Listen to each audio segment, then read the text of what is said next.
खंड 1 अध्याय 56। चू वैन को एहसास हुआ कि जब तक वह लाई तुआन के साथ थी, उसके दिल का सारा डर धीरे धीरे गायब हो गया। 3 दिन तक घर से बाहर रहने के बाद चू वैन का मूड फिर से स्थिर हो गया था। ली तुआन उसका शामक था, उसे उसे देखना अच्छा लगता था, उसे दुलारना अच्छा लगता था, उसे गले लगाना अच्छा लगता था। जब वह सबसे असहज होती थी तो वह खुद को उसके साथ समाहित करना भी चाहती थी। जागने के बाद चू वान ने चुपके से घर पर फोन किया। यह चू क्वांग इच था जिसने फोन उठाया। वह क्रोधित नहीं हुआ, उसने बस उसे गंभीरता से बताया कि उसकी माँ उसके कार्यों से बहुत निराश है। अब तुम एक वयस्क हो, तुम्हारे पास कई चीजों पर अपने विचार हैं। मैं तानाशाही नहीं करना चाहता और तुमसे कुछ भी नहीं मांगना चाहता। मैंने तुम्हारी माँ से पहले ही बात कर ली है। मैं तुम्हें कुछ समय दे सकता हूँ ताकि तुम दोनों शांत हो जाओ और ध्यान से सोचो। लेकिन झो यून, हालांकि तुम्हारी माँ का स्वभाव बहुत उग्र है, तुम्हें पता होना चाहिए कि तुम्हारी माँ जो कुछ भी करती है वह तुम्हारे भले के लिए है। इसके अलावा तुम्हारी माँ ने कई वर्षों तक शिक्षा उद्योग में काम किया है। बेशक छात्रों का मूल्यांकन करने की उनकी क्षमता में गलतियां होना मुश्किल है। झो यून चुप थी। झो ग्वांगली ने आह भरी और कहा, अपने आप को देखो, तुम इस उम्र में हो और तुम अभी भी जल्दबाजी में काम कर रहे हो। तुम बचपन से ही हमेशा आज्ञाकारी रहे हो। अपनी माँ को दुखी मत होने दो। झो यून पूरी छुट्टी घर नहीं लौटी। नए साल की पूर्व संध्या पर वह ली शुन के साथ छोटे से घर में ही रही। वह मूल रूप से उसे खेलने के लिए बाहर ले जाना चाहता था, लेकिन चू वैन ने बहाना बनाया कि वह आलसी है, इसलिए वे दोनों कमरे में ही बैठे रहे, यहाँ तक कि टीवी देखने की भी जहमत नहीं उठाई। 12 बजे वे आतिशबाजी देखने के लिए खिड़की के पास एक साथ झुके। उस समय ली तुआन पहले से कहीं अधिक कोमल था। उसे पीछे से गले लगा रहा था, उसे छेड़ रहा था। उसकी आवाज कानों में जोर से गूंजती थी और वह मीठी मीठी बातें करता था। हमेशा ऐसी बातें कहता था जिससे चू वान शर्मा जाता था। सैनिक तितर बितर हो जाते थे और वह पूरी तरह से जीत का आभास देता था। वह कितना बूढ़ा है और वह अभी भी इतना बचकाना है। इन समयों में वह उसे अनदेखा करती थी। नए साल के बाद वे काम पर लौट आए, हर दिन अथक परिश्रम करते रहे और थोड़ी देर बाद स्कूल फिर से शुरू हो गया। लाई तुआन के साथ रहने के बाद से चू वान को लगा कि सभी पहलुओं में उसकी परिपक्वता दिन प्रतिदिन बढ़ती गई है। कोई भी निर्णय लेने से पहले हर बात पर 4 या 5 बार ध्यानपूर्वक विचार किया जाता है। ऐसा लग रहा था कि उसके ज्यादातर सहपाठियों की तरह सरल छात्र जीवन उससे कोसों दूर था। प्रोफेसर लैम को पता था कि ली तुआन एक कंपनी खोलना चाहता है, इसलिए उन्होंने उत्साहपूर्वक अपने दोस्त की स्टार्टअप कंसल्टिंग कंपनी का परिचय उससे कराया। ली तुआन को इस मामले में कोई खास दिलचस्पी नहीं थी। उसने बस लापरवाही से जवाब दिया। वह खुद नहीं गया। उसने चू वान और काओ किएन होंग को देखने के लिए भेजा। जिस व्यक्ति ने उन्हें रिसीव किया वह लगभग 30 साल का एक कंसल्टेंट था, सूट पहने हुए, गंभीर चेहरे वाला, व्यावसायिकता से भरा हुआ। उसने झो यू के विचार सुने और सीधे कहा, हार मान लो। झो यू ने पूछा, क्यों? हम बहुत युवा हैं, अनुभवहीन हैं, हमें ऐसे जटिल चिकित्सा क्षेत्र में काम नहीं करना चाहिए। कठिनाइयों का तो जिक्र ही नहीं। यह परियोजना बहुत सार्वजनिक प्रकृति की है, लाभ बहुत कम है। बहुत संभव है कि पटरी पर आने से पहले ही कंपनी वित्तीय समस्याओं के कारण ढह जाए।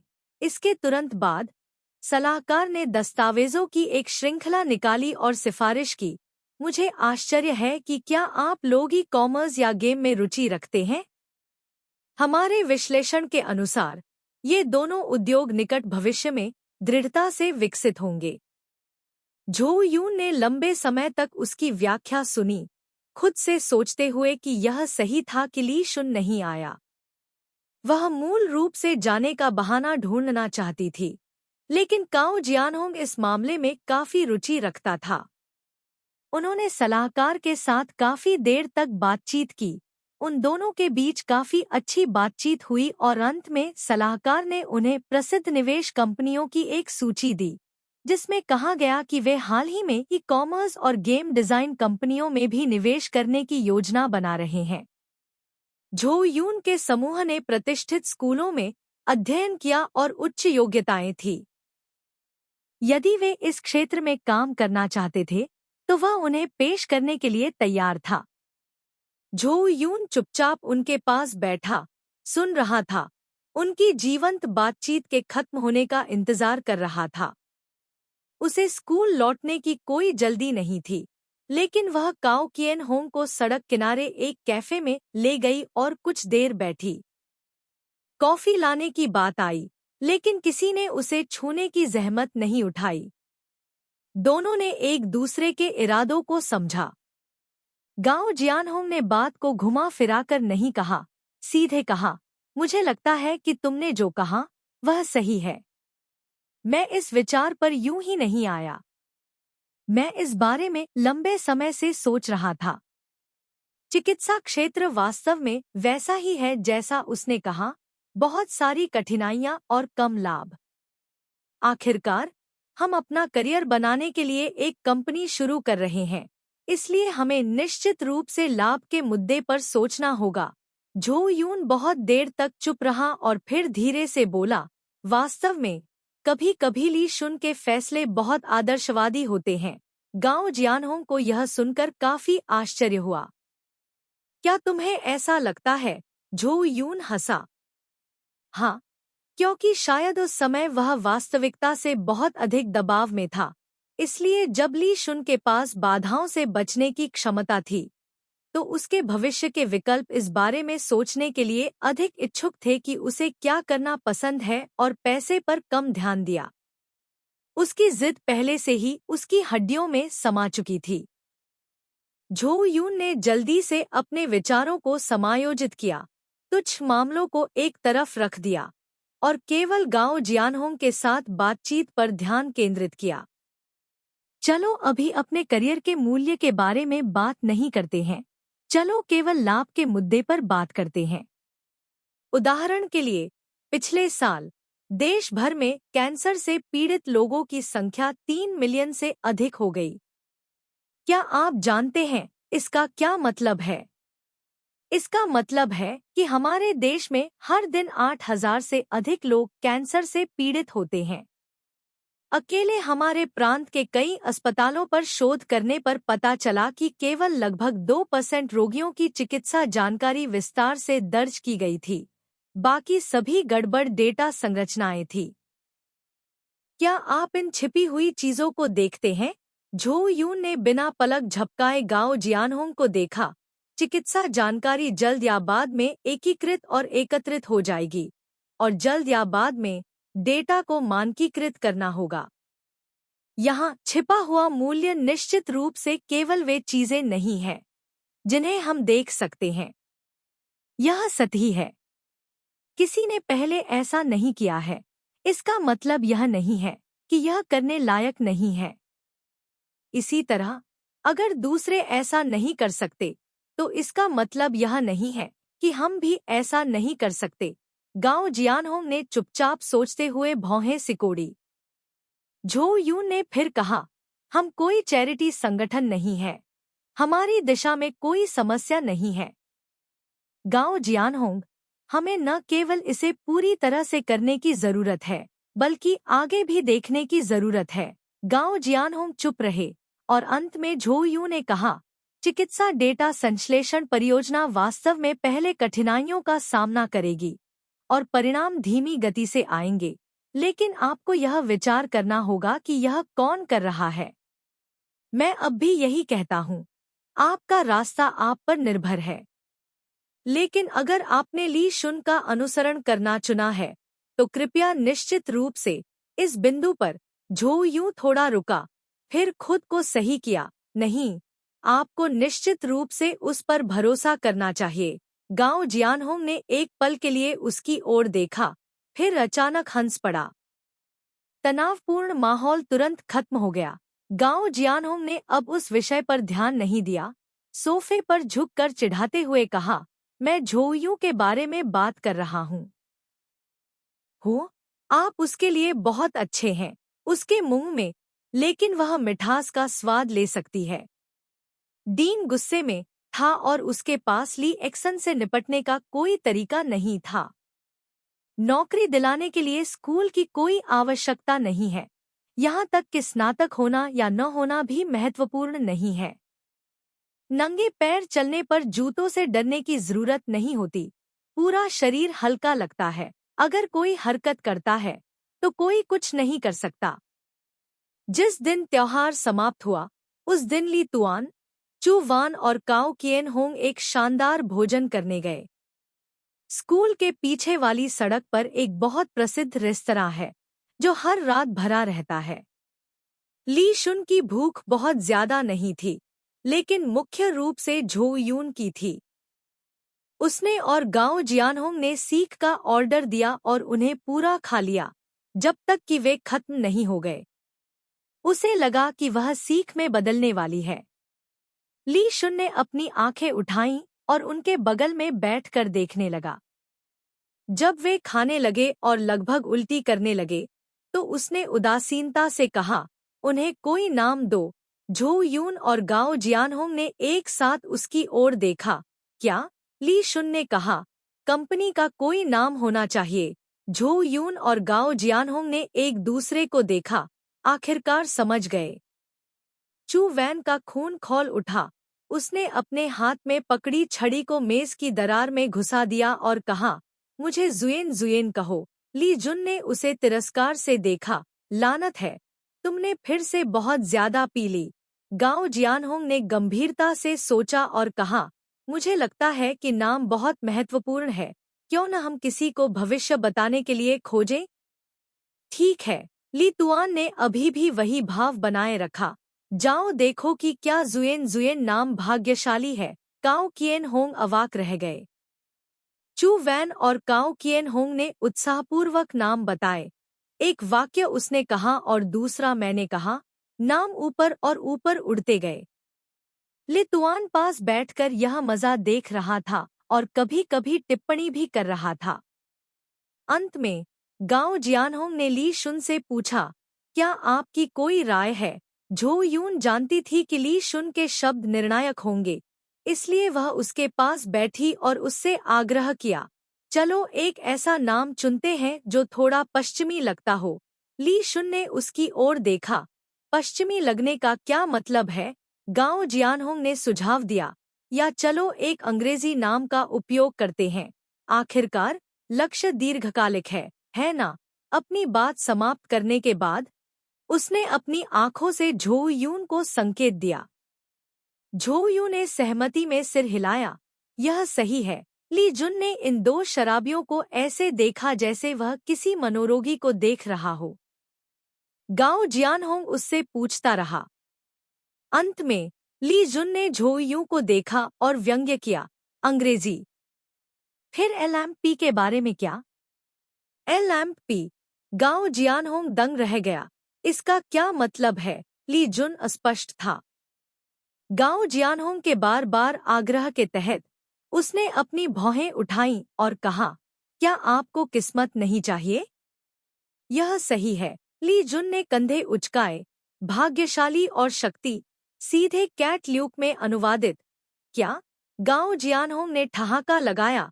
यह नाम बहुत उथला है। ली जुन ने एक गंभीर भाव के साथ कहा, महान ध्वनि मौन है, महान रास्ता अदृश्य है। एक आप जितना हल्का ढोएंगे, ड्रैगन दर्रे से गुजरते समय आप उतने ही मजबूत होंगे।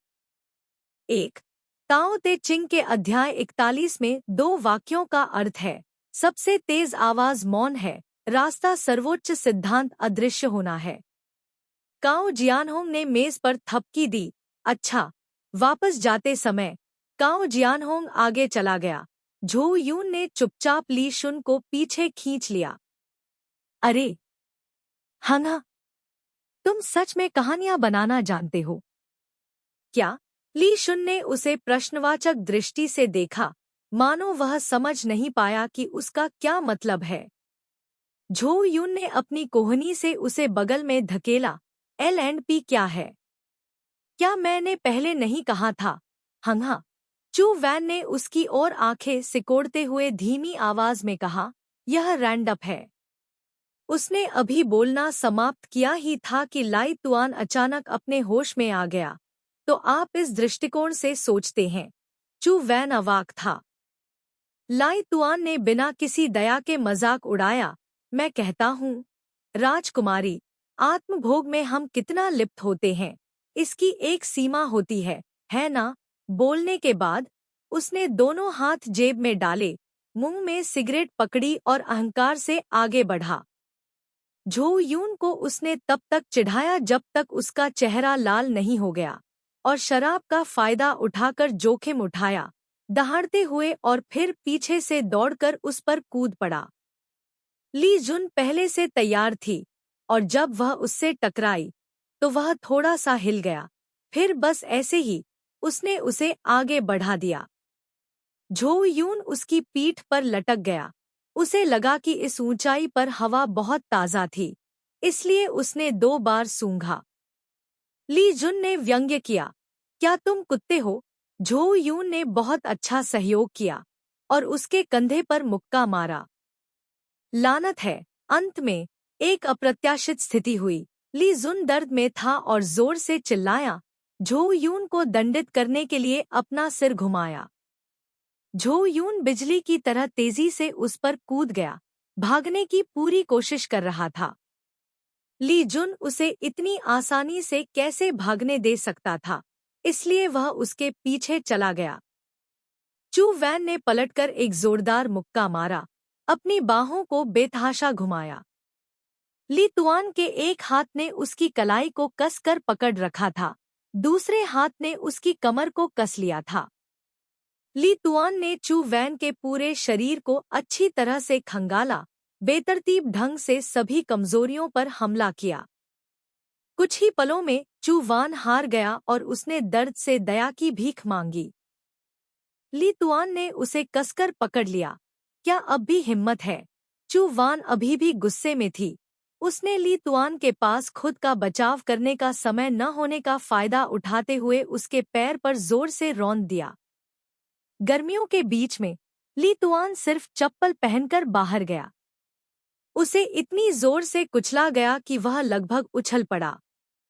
वह जोर से चिल्लाया, चू वान! चू वान सफल हुआ और खुशी खुशी भाग गया। चान ली तुआन दर्द में था और जल्दी से पीछा नहीं कर सकता था। उसने सिगरेट को जमीन पर फेंक दिया, बहुत गुस्से में। रात की हवा धीरे धीरे बह रही थी।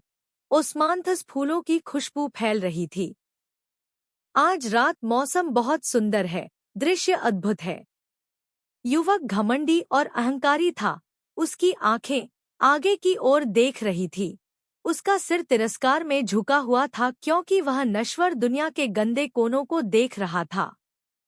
वास्तव में उसके बाद बहुत लंबे समय तक झो यून हमेशा सोचता रहा कि अगर वे एक कदम पीछे हट जाते, थोड़ा सहन करते और किनारों को थोड़ा चिकना करते, तो क्या अब सब कुछ अलग नहीं होता? लेकिन दुनिया में कोई अगर नहीं था। दुनिया की धूल को उड़ा देने वाले बवंडर की तरह वे युवावस्था के उन वर्षों के दौरान बहुत जंगली और लापरवाह रहते थे। खंड 1 अध्याय 57। तीसरे वर्ष की शरद ऋतु में कैट ल्यूक L&P science and technology joint stock company ने कंपनी पंजीकरण प्रक्रियाओं को पूरा कर लिया था। उनके समूह की परियोजना को विस्तृत सहायता के लिए अस्पताल से संपर्क करने की आवश्यकता थी, लेकिन प्रारंभिक संपर्क काफी श्रमसाध्य था क्योंकि अस्पताल विश्वविद्यालय के छात्रों के साथ सहयोग नहीं करना चाहता था। उस समय काओ जियानहोंग कंपनी के लिए एक बैंक खाता खोलने में व्यस्त थे और ली शुन के पास एक दोस्ताना चेहरा नहीं था, इसलिए संपर्क करने की भारी जिम्मेदारी झोयू को सौंपनी पड़ी। झोयू ने कई हफ्तों तक संघर्ष किया, अपने सभी प्रयासों को तर्कों का विश्लेषण करने और दया की याचना करने में लगा दिया और अंत में अप्रत्यक्ष रूप से नर्सों को रिश्वत दी। अंत में अस्पताल के निदेशक को मना लिया और सहयोग करने का मौका मिला, लेकिन यह केवल थोड़े से अधिकार के साथ था। झो यू ने चाहे जो भी कहा हो, अस्पताल के प्रभारी व्यक्ति को हमेशा लगा कि यह विश्वविद्यालय के छात्रों के एक समूह का अचानक विचार है। किसी को भी इन प्रौद्योगिकी छात्रों की पहल की परवाह नहीं थी। यह कितना संभव है? उस समय चू वैन के करीबी लैम नामक एक डॉक्टर ने उसे चिढ़ाते हुए कहा, जब आप होमवर्क करते हैं तो आपको कुछ सरल चुनना होता है। आपने चिकित्सा जगत में कैंसर के इस गहरे गड्ढे को क्यों चुना? 10 में से 8 मौके हैं कि कोई परिणाम नहीं आएगा। चू वान ने कहा, क्या आप हमारा लक्ष्य नहीं जानते, डॉक्टर लिन? मुझे नहीं पता। झो यून ने एक उंगली फैलाई। डॉक्टर लिन ने अपनी भौहें उठाईं। 1%, झो यून ने कहा, हमारा लक्ष्य कैंसर रोगियों की उत्तरजीविता दर को 1% तक बढ़ाना है। डॉक्टर लिन कुछ मिनटों के लिए चुप रहे, फिर मंद मंद मुस्कुराए और कहा, यह वास्तव में एक महान लक्ष्य है। ली शुन ने बहुत पहले काम करना शुरू कर दिया था। उन्हें उम्मीद थी कि वे बीमारी के प्रत्येक चरण में जानकारी प्राप्त करने में सक्षम होंगे और फिर उन्हें एकीकृत और वर्गीकृत करेंगे। मूल रूप से इलेक्ट्रॉनिक डेटा वेयरहाउस में बीमारी के बारे में डेटा प्राप्त करना उनके लिए एक केक का टुकड़ा था, लेकिन व्यवहार में इसे करने के बाद उन्होंने पाया कि यह इतना आसान नहीं था, क्योंकि उन असाध्य रोगों का डेटा जो नियमों का पालन नहीं करते थे हर साल बहुत पुराना था।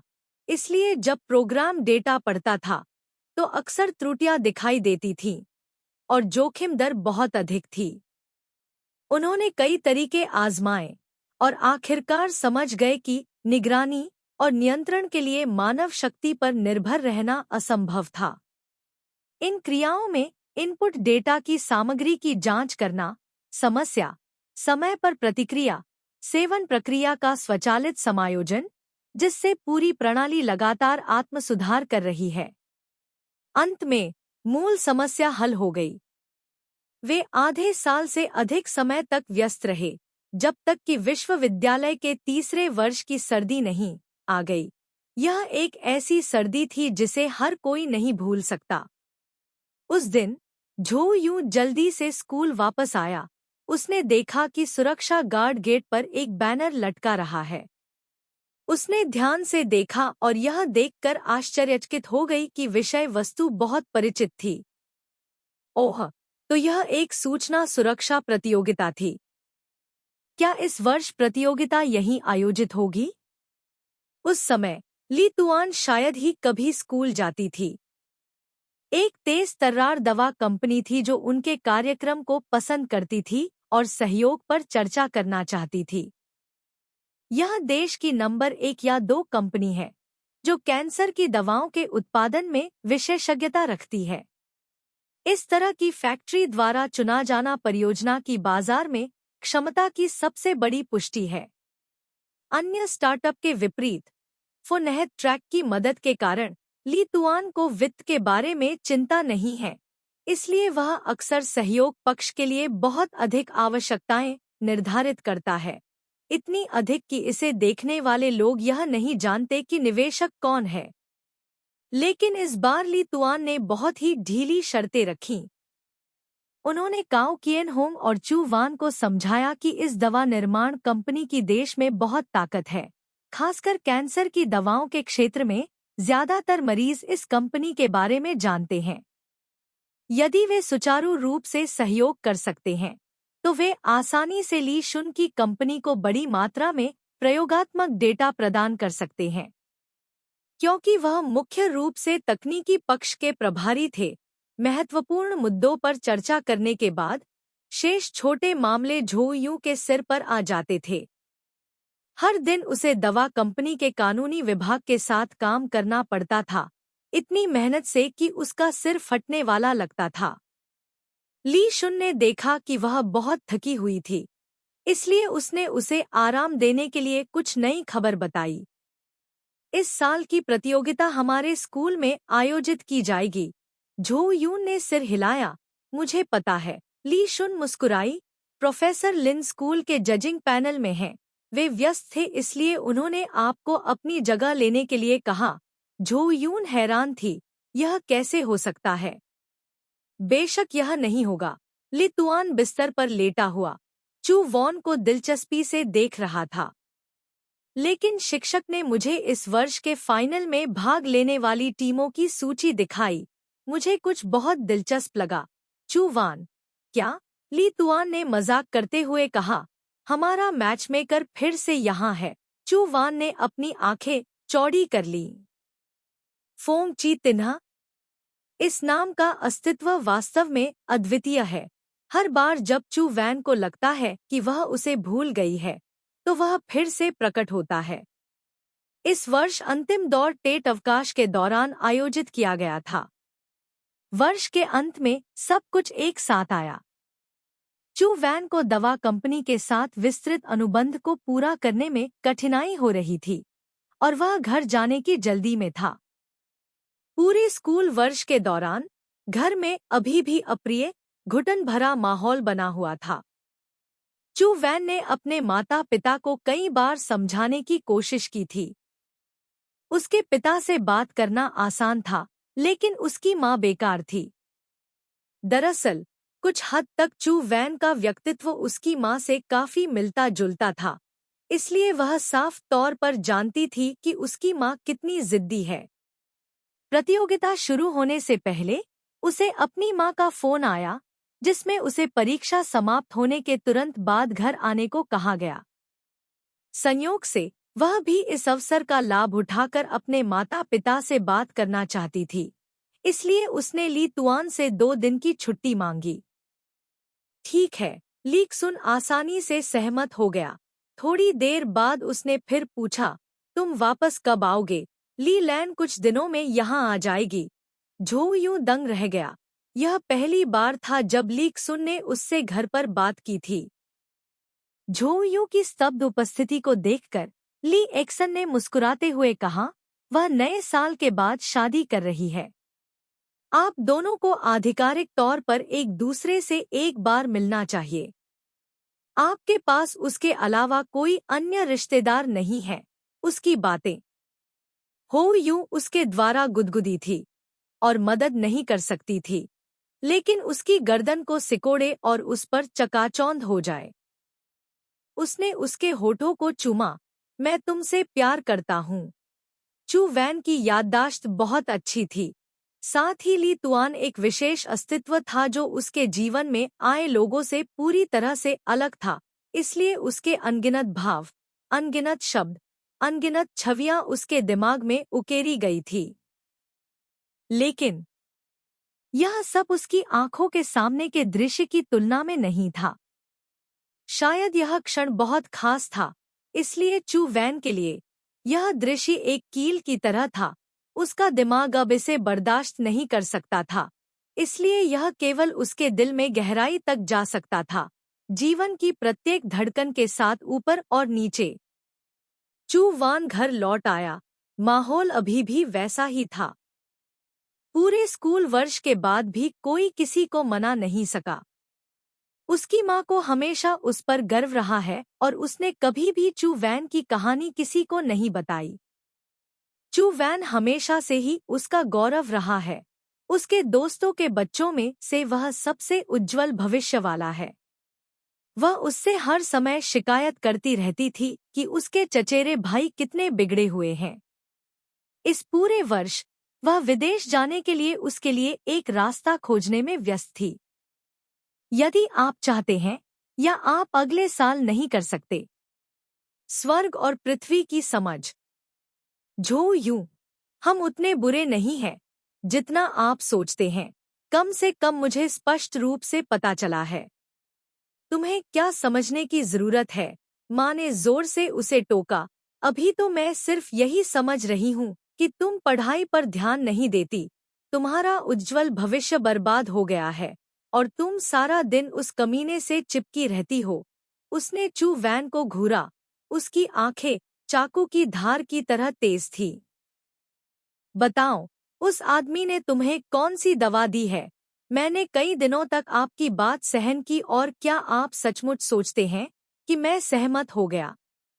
मैं अभी भी अपनी माँ से पूछना चाहता हूँ कि पता लगाओ, क्या तुम मानती हो कि मेरी माँ? ओह, इतनी जोर से मत चिल्लाओ। चू क्वांग लिविंग रूम से आया, माँ और बेटी के बीच बातचीत को बाधित करते हुए। शांत हो जाओ और बात करो।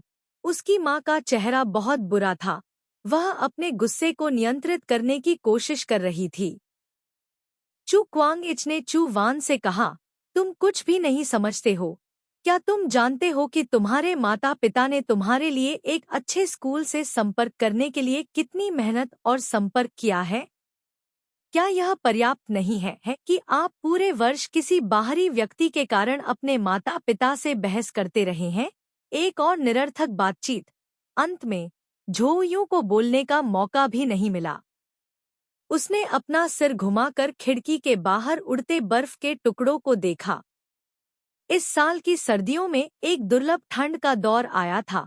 कुछ दिन पहले ही समाचारों में इसकी सूचना दी गई थी। हालांकि इसका झोयू के परिवार पर कोई असर नहीं पड़ा। पूरा विला आयातित हीटिंग उपकरणों से सुसज्जित था। गर्मागर्म बातचीत के कारण सभी को लगा कि वे फटने वाले हैं।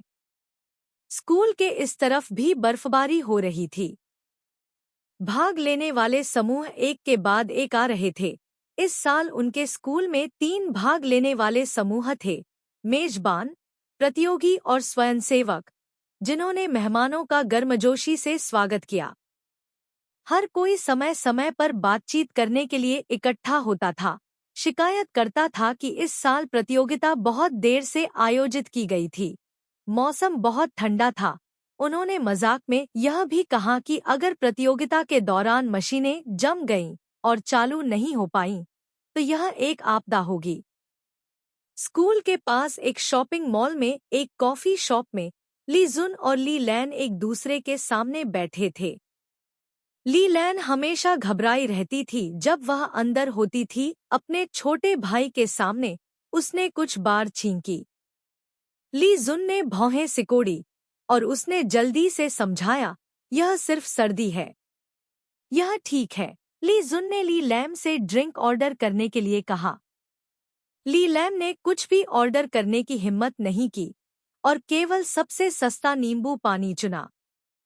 यह सही है। ली लैम अचानक बोली, पिछले महीने मेरे सबसे बड़े भाई का निधन हो गया। ली जुन ने सिर हिलाया। ली लैम ने अपने होंठ सिकोड़े और बुदबुदाया, बहुत बढ़िया। ली जुन ने अपनी भौहें उठाईं। ली लैम ने तुरंत अपना हाथ हिलाया और जल्दी से समझाया, मेरा यह मतलब नहीं था। ली जुन ने कुछ नहीं कहा, जिससे ली लैम और भी ज्यादा झिझकने लगी। आपको भविष्य में हमें पैसे देने के बारे में चिंता करने की जरूरत नहीं है। ली जुन मुस्कुराई। ली लैम को लगा कि उसने अभी जो कहा था वह थोड़ा अनैतिक था, और फिर भी उसने अपना सिर नीचे रखा। ली क्सुन ने उदासीनता से पूछा, तुम्हारी माँ ने तुम्हारे लिए कौन सा पति ढूंढा है? ली लैन ने कहा, तुमने खुद ही उसे ढूंढ लिया। ली क्सुन ने व्यंग्य किया। हम्फ। ली लैन उसकी हंसी से शर्मिंदा थी। झांग किंग, क्या तुम्हें अब भी वह याद है? जब हम बच्चे थे तो हम साथ खेला करते थे। ली क्सुन ने उसकी ओर देखा। वह मोटा आदमी मंगेतर का उपहास किया जा रहा था, भले ही वह उसका सबसे प्यारा छोटा भाई था। ली लैन खुद को पलटकर जवाब देने से नहीं रोक सकी, वह अब इतना मोटा नहीं रहा। ली क्सुन, उसका वजन 100 किलो रह गया है। ली लैन का चेहरा लाल हो गया और ली क्सुन ने फिर से व्यंग्य किया। वह आश्चर्यचकित रह गई जब उसकी नज़र गलती से उस पर पड़ी। ली शुन ने आलस से कहा, क्या गड़बड़ है? ली लैम ने अपना सिर हिलाया और धीमी आवाज में कहा, मुझे लगता है कि तुम। क्या गड़बड़ है? उसने लंबे समय तक अपने शब्दों का चयन किया लेकिन फिर भी स्पष्ट रूप से नहीं कह सकी। लाई तुआन को पता था कि वह बोलने में अनाड़ी है और उसने और इंतजार नहीं किया। तुम कुछ दिन और यहीं रहो, मैं तुम्हें किसी से मिलवा दूंगा। लाई लैम, कौन है? ली सुन ने गहराई से कहा। उसे अपना कोई परिचित ही समझो। ली लैन को और भी अजीब लगा। वह यहाँ किसी को नहीं जानती थी, लेकिन इससे पहले कि वह पूछ पाती, ली सुन ने कहा, जब तुम मुझसे मिलोगी तो तुम्हें पता चल जाएगा। ली लैन ने आज्ञाकारी ढंग से सिर हिलाया। ली सुन ने उसे बहुत देर तक देखा और फिर कहा, अगर भविष्य में तुम्हारे बच्चे होंगे तो उन्हें मेरे यहाँ पढ़ने के लिए ले आओ। ली लैन ने आश्चर्य से देखा। ली सुन ने व्यंग्य किया, हमारा परिवार किसे पढ़ा सकता है?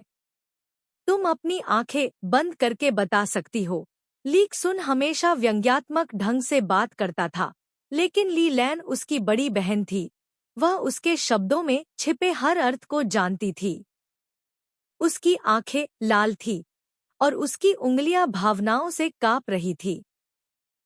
आज ली सुन को खोजने आने से पहले वह काफी घबराई हुई थी, लेकिन इस बार ली सुन ने उसे एक बहुत ही अलग एहसास दिया। वह ठीक से नहीं बता सकती थी कि कैसे। शुरू में बीमार होने के कारण उसे असहज महसूस हुआ था, लेकिन अब वह बेहद खुश महसूस कर रही थी। दूसरी तरफ ली सुन भी प्यार के जादू पर आहें भर रही थी। जैसे इससे कोई फर्क नहीं पड़ता कि पहले क्या हुआ था, जब तक उसके पास रहने के लिए जगह थी। कई चीजों को अनदेखा किया जा सकता था, उनका सामना किया जा सकता था और उन्हें माफ किया जा सकता था। ली लैम ने नींबू पानी का गिलास पकड़ा, लेकिन इससे पहले कि वह इसे पी पाता, उसे छींक आ गई। लाई तुआन ने उसे देखा। तुमने बहुत छोटे कपड़े पहने हैं। लाई लैम ने अपनी नाक रगड़ी। मुझे उम्मीद नहीं थी कि यह इतना ठंडा होगा। पिछले कुछ दिनों से उसे हल्का बुखार था, लेकिन उसने लाई तुआन को नहीं बताया, क्योंकि उसे डर था कि वह चिंता में पड़ जाएगा। ली तुआन ने नींबू पानी का गिलास लिया और उसे काउंटर पर ले जाकर उसके लिए अदरक और लाल सेम के पानी का एक गिलास मंगवाया। बिल का भुगतान करते समय दरवाजे पर हेलो की आवाज सुनाई दी। ली सुन ने अपना सिर पीछे की ओर घुमाया और देखा कि 3 पुरुष छात्र बाहर से अंदर आ रहे हैं। संयोग से उसकी और ली लैन की मेज के पीछे बैठे थे। अरे, यहाँ बहुत ठंड है, सामने बैठे पुरुष छात्र ने कहा। दूसरे पुरुष छात्र ने भी कहा, यह सही है, यह स्कूल बहुत दूर है, गेट के बाहर कुछ भी करने को नहीं है। आखिरी पुरुष छात्र ने ठंडे स्वर में कहा, क्या आपको लगता है कि यह हमारे स्कूल जैसा है? धिक्कार है, मुझे इस स्कूल में प्रवेश करते ही घृणा महसूस हुई। ऐसे घटिया स्कूल में केवल कचरा ही निकलता है। यह रहा आपका लाल बीन अदरक का पानी। ली सुन ने वेटर से गर्म पानी का कप लिया। अपने टेबल पर वापस आते समय उसका चेहरा उपहास से भरा हुआ था। पानी के काउंटर का स्थान काफी छिपा हुआ था। जैसे ही वह बाहर निकला, उसकी शक्ल और कद ने तुरंत आसपास बैठे ग्राहकों का ध्यान आकर्षित किया। फोंग ची तिन्ह ने उसे एक नज़र में पहचान लिया। उसका चेहरा पीला पड़ गया। ली तुआन ने अपनी भौहें उठाईं जैसे कि वह किसी परिचित से मिला हो। मुस्कुराते हुए, ओह, वह कौन है? फोंग ची तिन्ह के साथ चल रहे 2 पुरुष छात्रों ने अपना सिर उसकी ओर घुमाया। ली शुन ने उन्हें पहचाना नहीं, लेकिन वे 2 साल पहले प्रतियोगिता में ली शुन से मिले थे। उनकी छवि बहुत आकर्षक थी। एक बार मिलने के बाद उन्हें भूलना मुश्किल होगा। फैंग जी जिंग ने अपने होंठ सिकोड़े। ली शुन ने एक हाथ में पानी का प्याला पकड़ा, दूसरे को अपनी जेब में रखा और उनके सामने तिरस्कारपूर्वक चला गया। तुम किस बारे में बात कर रहे हो? फैंग जी जिंग चुप थी। ली शुन, चलो, अगर कुछ है तो बस एक दूसरे के चेहरे पर कहो। अंत में फैंग जी जिंग ने हार मानते हुए कहा, यह कुछ भी नहीं है, आपने गलत समझा। लेकिन ली शुन इसे खत्म नहीं करना चाहती थी। मेज के पास खड़ी थी, उन्हें नीचे देखते हुए और कह रही थी, वास्तव में हमें एक दूसरे को आखिरी बार देखे हुए बहुत समय हो गया है। मुझे गिनने दो, 2 साल हो गए हैं। उसके हाव भाव शांत थे, तुम अचानक हमारे कूड़े कचरे वाले घर में क्यों आ गए? फेंग झिजिंग के हाव भाव बदसूरत थे और वह चुप था। ली जुन को अचानक होश आया और उसने कहा, तुम्हें प्रतियोगिता में भाग लेने के लिए यहाँ आना चाहिए। तुम इस साल भी यहाँ क्यों हो? पहले तो उसने फेंग झिजिंग को संदेह से देखा और फिर धीरे से अपने होठों को सिकोड़ लिया। क्या यह हो सकता है कि टीम लीडर फेंग पिछले साल प्रतियोगिता में असफल हो गया था? फेंग झिजिंग की नसें तार की तरह तनावग्रस्त थी और उसकी मुट्ठियां कांप रही थी। ली जुन ने अपने हाव भाव को छिपाने की जहमत नहीं उठाई, लगभग अपनी गहरी अवमानना दिखाने के लिए उसकी त्वचा को फाड़ना चाहता था। फेंग झिजिंग के दो सहपाठी गुस्से से खड़े हो गए। तुम्हारा क्या मतलब है? क्या तुम समझ नहीं रहे हो? ली जुन ने अपने होठों के कोनों को सिकोड़ लिया। अगर तुम नहीं समझे तो अपने टीम लीडर से पूछो कि वह समझाएं। एक पुरुष छात्र आगे बढ़ा और फेंग झिजिंग ने उसे वापस बुलाया। अरे वांग यूजुन, यहाँ वापस आओ। फिर उसने ली शुन की ओर देखा और कहा, जो कुछ भी हुआ वह अतीत की बात है, अब उसके बारे में बात करने का कोई मतलब नहीं है। मुझे तुम्हारे स्कूल में ऐसा नहीं कहना चाहिए था। मुझे खेद है कि मैंने तुम्हें असहज कर दिया। ली शुन ने फेंग झिजिंग को घूर कर देखा, ठंडी मुस्कान के साथ मुस्कुराया और अपनी डेस्क पर वापस आ गया। ली लैम डेस्क पर बैठी सब कुछ देख रही थी। इतनी डरी हुई थी कि उसका चेहरा पीला पड़ गया। ली एक्सन ने देखा कि वह घबरा गई थी, इसलिए उसने उसे एक कप गर्म पानी दिया और कहा, चलो कहीं और चलते हैं। आइव, मैंने पहले ही आपसे माफी मांगी है। माफी मांगे? कोट को सीधे उस पर फेंक दिया। चलो चलते हैं। खंड 1 अध्याय 58। लाई लैम को सर्दी लग गई और वह अधिक गंभीर रूप से बीमार हो गई। उसकी शारीरिक स्थिति चू वैन जितनी अच्छी नहीं थी। उसे कई दिनों तक हल्का बुखार रहा और वह जो भी खाती थी उल्टी कर देती थी।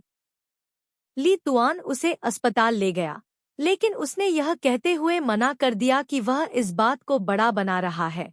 कोई भी इतनी छोटी बीमारी के लिए अस्पताल नहीं जाएगा। उसे लीक सुन को संक्रमित करने का डर था, इसलिए वह अकेले ही होटल में छिप गई। कुछ दिनों बाद लीक सुन मिलने आई और उसने पाया कि वह बहुत दुबली हो गई थी। क्या हुआ? लीक सुन ने भौहें सिकोड़ते हुए कहा, जब मैंने फोन किया था तो क्या तुमने नहीं कहा था कि तुम्हारा बुखार चला गया है? ली लैम की चेतना पहले से ही धुंधली थी। उसने अपना सिर हिलाने की कोशिश की और बुदबुदाया, यह ठीक है। नहीं, चलो अस्पताल चलते हैं। लीक सुन ने उसे खींच लिया। ली लैम अभी भी मना करना चाहती थी, लेकिन उसका दिमाग इतना चक्कर खा रहा था कि उसके पास बोलने की भी ताकत नहीं थी।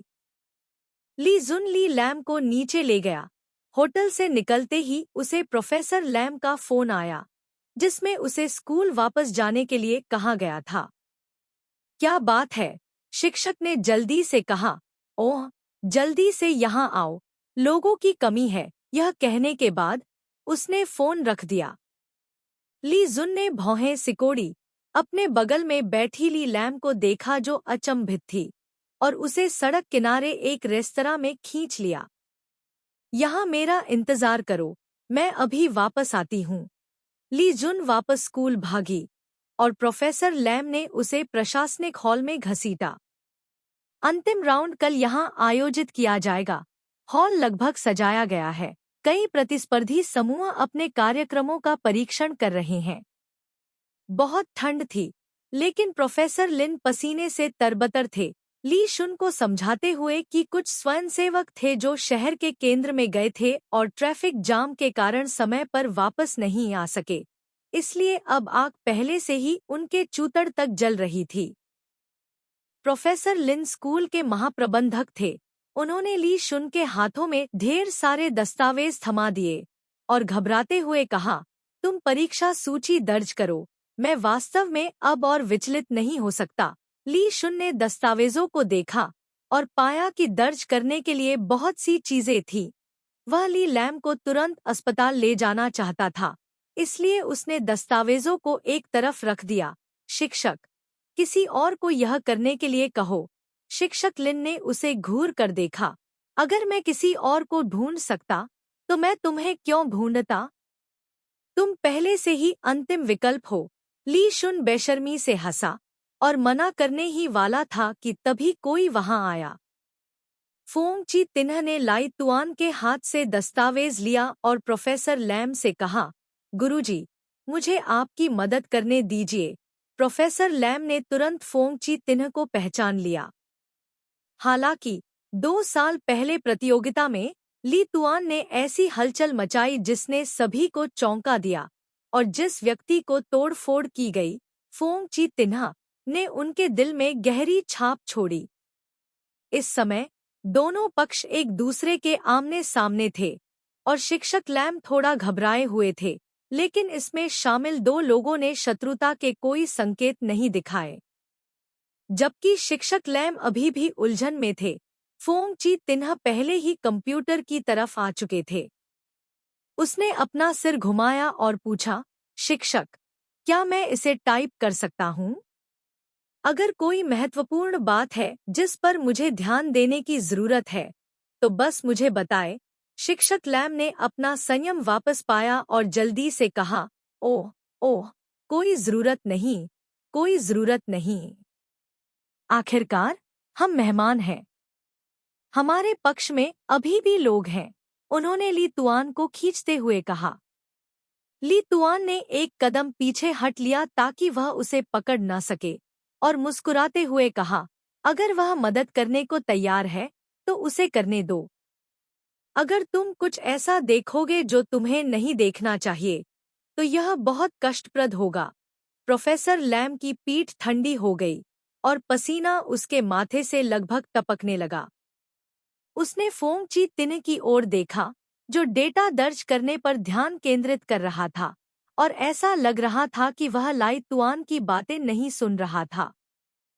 प्रोफेसर लिन ने फिर से एक तरफ ली एक्सन को इशारा किया। उपकरणों के उस ढेर को जल्दी से जांचने में मदद करें। पुष्टि करें कि प्रतिस्पर्धी समूहों के सभी सॉफ्टवेयर मेरे लिए दौड़ सकते हैं। ली एक्सन ने अपनी घड़ी को देखा कि अभी भी समय था, इसलिए उन्होंने प्रोफेसर लिन के साथ जिद्दी होना बंद कर दिया। परीक्षण मशीन की ओर मुड़ गए। प्रोफेसर लिन ने फैंग जीजिंग की तरफ से वापसी की, यह एक लंबा समय रहा है, आप अब परवाह नहीं करते हैं। प्रोफेसर लिन को राहत मिली। आहें कहा, आप बहुत अच्छे हैं। प्रतिभा और गुण दोनों के साथ आप बहुत आगे जा सकते हैं, लेकिन वह कुछ भी नहीं सुनेंगे। फोंग ची तिन्ह ने धीरे से कहा, जो कुछ पहले हुआ था उसका दोष उस पर नहीं लगाया जा सकता। मुझे अपनी कमियों का एहसास हो गया है। वह वास्तव में बहुत अच्छा है। प्रोफेसर लैम ने उसे यह कहते हुए सुना और तुरंत पहले जो कुछ हुआ उसके बारे में अपनी चिंताओं को दूर कर दिया। उसका दिल खुल गया और उसकी सद्भावना भी बहुत बढ़ गई। उन्होंने फुसफुसाकर फैंग झिजिंग से कहा, शिक्षक ने इस साल आपका काम देखा है, यह काफी अच्छा है। फैंग झिजिंग थोड़ा शर्मिंदा हुआ। शिक्षक, क्या आप हमें कुछ और अंक दे सकते हैं? प्रोफेसर लिन ने फिर कुछ देर तक फैंग झिजिंग के समूह के काम के बारे में विस्तार से बात की। आखिरकार फैंग झिजिंग ने कहा, ये अंक वास्तव में समस्याग्रस्त हैं। हमें याद दिलाने के लिए धन्यवाद शिक्षक। मैंने पहले सुना है कि इस स्कूल का सूचना प्रौद्योगिकी विभाग हमेशा उत्कृष्ट प्रतिभाओं का उत्पादन करता है। आपके जैसे प्रोफेसर के साथ एक मार्गदर्शक के रूप में यह कोई आश्चर्य नहीं है कि ली शुन इतना अच्छा है। प्रोफेसर लिन ने मुस्कुराते हुए कहा, ओह, उसका मामला खास है। फैंग झिजिंग ने बिना कुछ कहे उनकी ओर देखा। इसके विपरीत प्रोफेसर लैम ने गर्व के साथ लाई तुआन के बारे में बात की। हालांकि वह आम तौर पर ली शुन से मिलने पर उसे डांटते थे, लेकिन स्कूल में उनके करीबी सभी लोग जानते थे कि उनके लिए विभाग के सभी छात्र संभवतः ली शुन जितने महत्वपूर्ण नहीं थे। वह ली शुन को इतना पसंद करता था कि उसने उसके माथे पर पक्षपात शब्द चिपका दिया था। उसे अपने बेटे की तरह मानता था और जब भी मौका मिलता था सबको दिखाता था।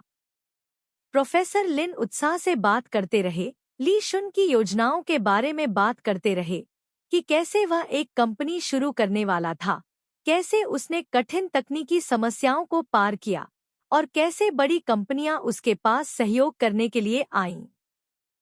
अब यह वास्तव में आप बच्चों के लिए दुनिया है। प्रोफेसर लैम अपनी बात खत्म करने के बाद उत्साह से भर गए। इससे साबित होता है कि हमारी योग्यता और साहस अतीत में हमसे कहीं बेहतर है। उन्होंने दिल खोलकर बात की, लेकिन दूसरी तरफ फेंग झिजिंग ने शर्माते हुए कहा, टीचर, मैं थोड़ी देर के लिए बाथरूम जाऊंगा। मैंने लंच के दौरान थोड़ा ज्यादा पानी पी लिया। ठीक है, ठीक है, आप जाइए। फेंग झिजिंग खड़े हो गए और उन्होंने ली शुन की तरफ देखा जो एक शातिर और शैतानी नज़र से किसी और को मशीन एडजस्ट करने में मदद कर रहे थे। वह चुपचाप बाथरूम में चला गया। अंदर कोई नहीं था, इसलिए उसने पलटकर दरवाजा बंद कर लिया। फोंग ची तिन्ह ने सिंक में पानी भर दिया। उसका पूरा शरीर गुस्से से कांप रहा था। ऐसा लग रहा था जैसे उसके दिमाग में अनगिनत चींटियां रेंग रही हों। वह अपना मूड ठीक करने की कोशिश कर रहा था ताकि कोई भी जल्दबाजी वाला काम न कर बैठे।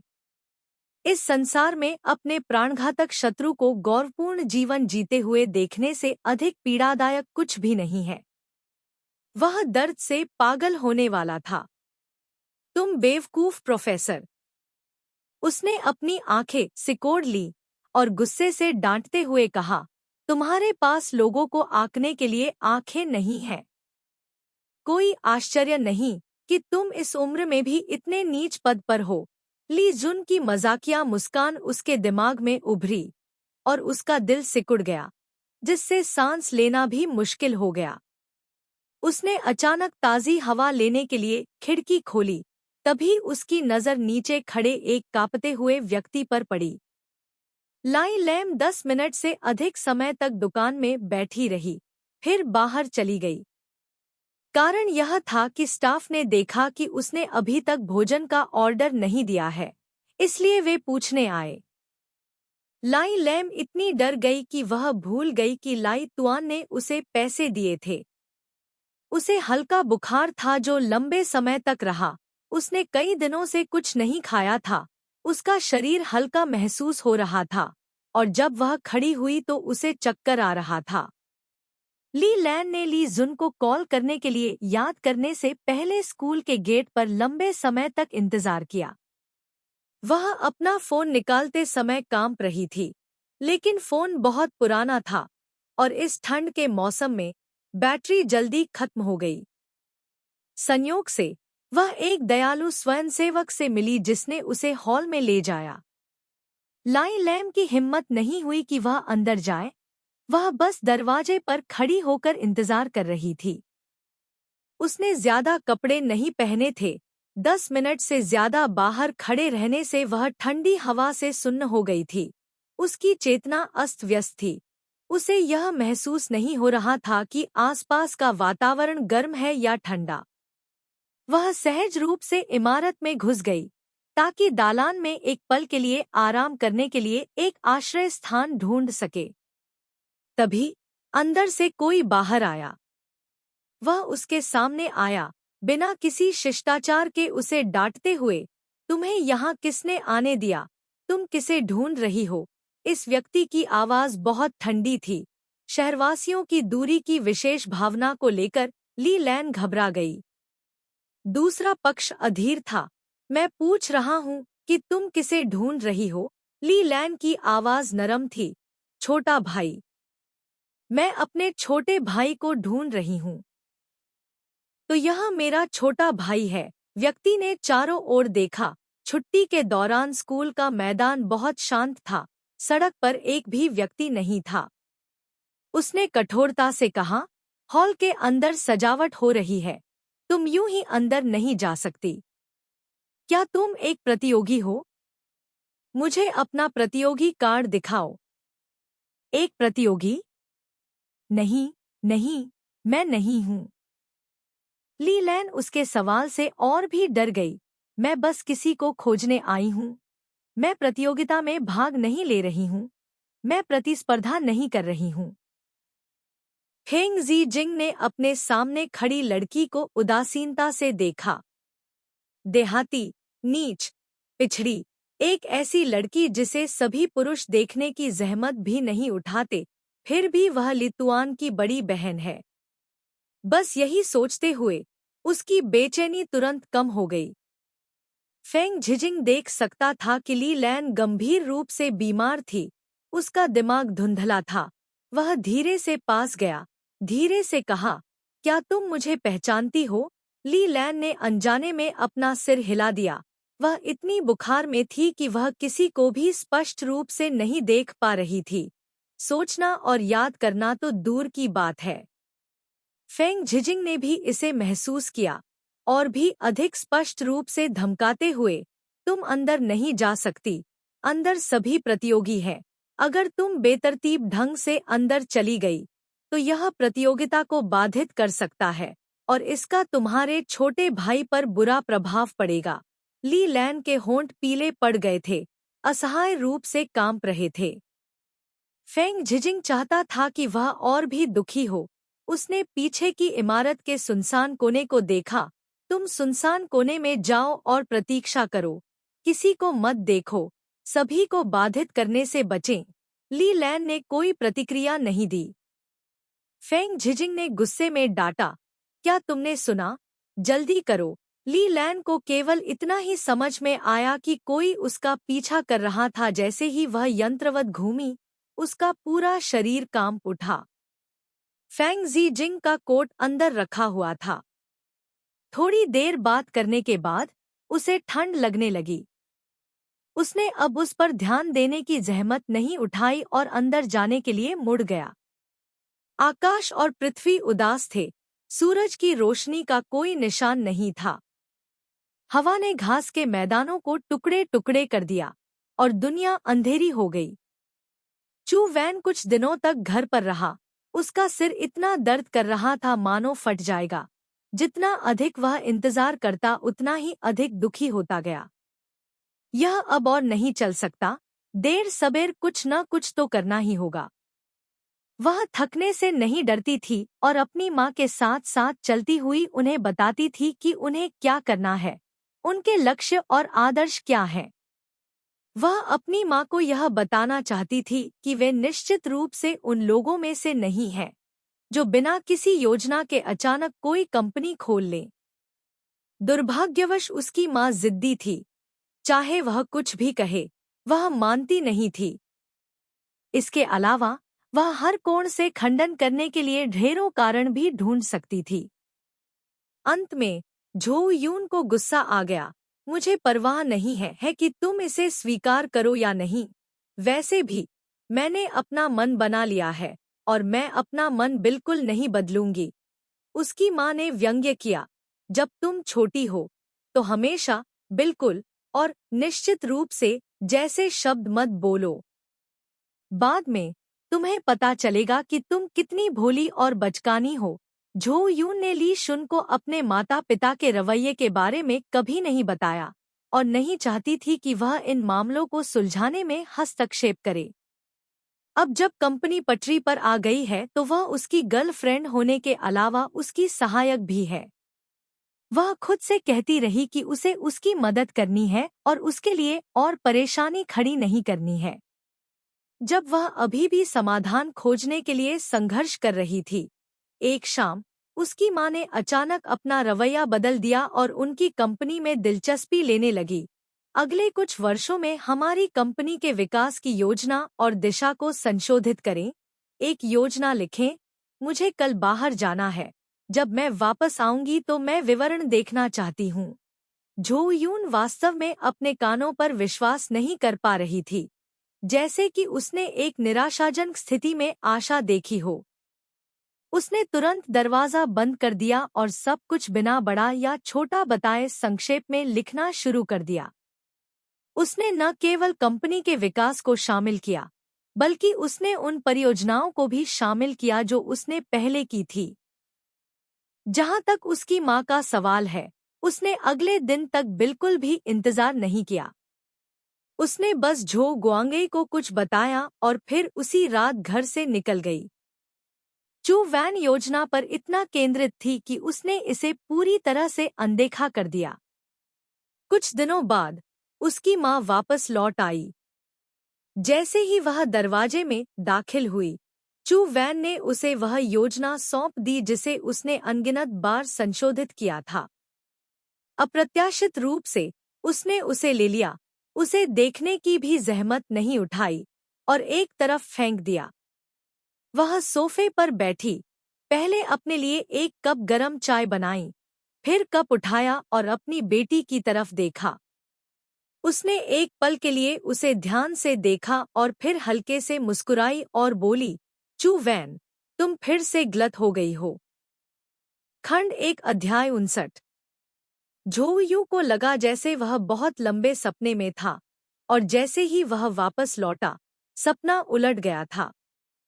उस क्षण से शुरू करते हुए जब उसने कहा, मैं तुमसे प्यार करता हूँ, उस रात तक जब उन्होंने साथ मिलकर अपने भविष्य के लक्ष्यों पर फैसला किया, फिर गर्मियों की झील के किनारे लहराती विलो शाखाएं, उनके पसीने से तर शरीर, नए साल की पूर्व संध्या पर आतिशबाजी, और वे विषय जो उन्होंने पढ़े, वे ड्रग्स जो उन्होंने पिए, वे सड़कें जिन पर वे चले, वह वाक्य जो उसने उसे एसोसिएशन में शामिल होने के लिए आमंत्रित किया, अवमानना के समय का उपहास। फिर वह गर्म दोपहर आई, शिक्षक की कर्कश आवाज जिम के दरवाजे पर हाजिरी लगा रही थी, लगातार पुकार रही थी, नंबर 1, कक्षा 1, क्या ली शुन यहाँ है? उसके पीछे से एक आवाज ने उत्तर दिया, यहाँ आओ। सपना यहीं रुक गया। दूर की यादें उसे याद नहीं आ रही थी, और उसे याद रखने की जरूरत नहीं थी। उसका जीवन उस वाक्य, यहाँ आओ, से शुरू हुआ लग रहा था। लाई लैम की खोज वहां से गुजर रहे छात्रों के एक समूह ने की थी। उनके समूह के प्रतियोगिता उत्पाद में कुछ समस्याएं थीं, इसलिए वे देर रात तक काम करते रहे। फिर गेस्ट हाउस में वापस जाने के लिए शॉर्टकट लेने के लिए बाहर निकले। जैसे ही वे कोने पर पहुंचे, आगे चल रहा व्यक्ति लगभग लड़खड़ा गया। अंधेरे में उन्होंने देखा कि एक व्यक्ति जमीन पर बेहोश पड़ा है, जिससे वे डर गए। जब वे लाई लैम को अस्पताल ले गए, तो उसकी जीवन शक्ति अत्यंत कमजोर हो गई थी, और गंभीर हाइपोथर्मिया के कारण वह गहरे कोमा में चली गई। डॉक्टर को उसका आईडी कार्ड नहीं मिला, इसलिए उसने उसका फोन चार्ज करने के लिए लिया, और फिर देखा कि कॉल हिस्ट्री में ली तुआन का नाम भरा हुआ था। उस समय ली तुआन 10 घंटे से अधिक समय से ली लैम की तलाश कर रहा था। उसने उन सभी जगहों की तलाश की जहां वह जा सकती थी, और अंत में उसने पुलिस से मदद भी मांगी। पुलिस ने विनम्रतापूर्वक मना करने के लिए 24 घंटे से कम समय के लिए लापता होने का बहाना बनाया, और उसे उन जगहों पर जाने के लिए कहा जहां वह फिर से देख सकती थी।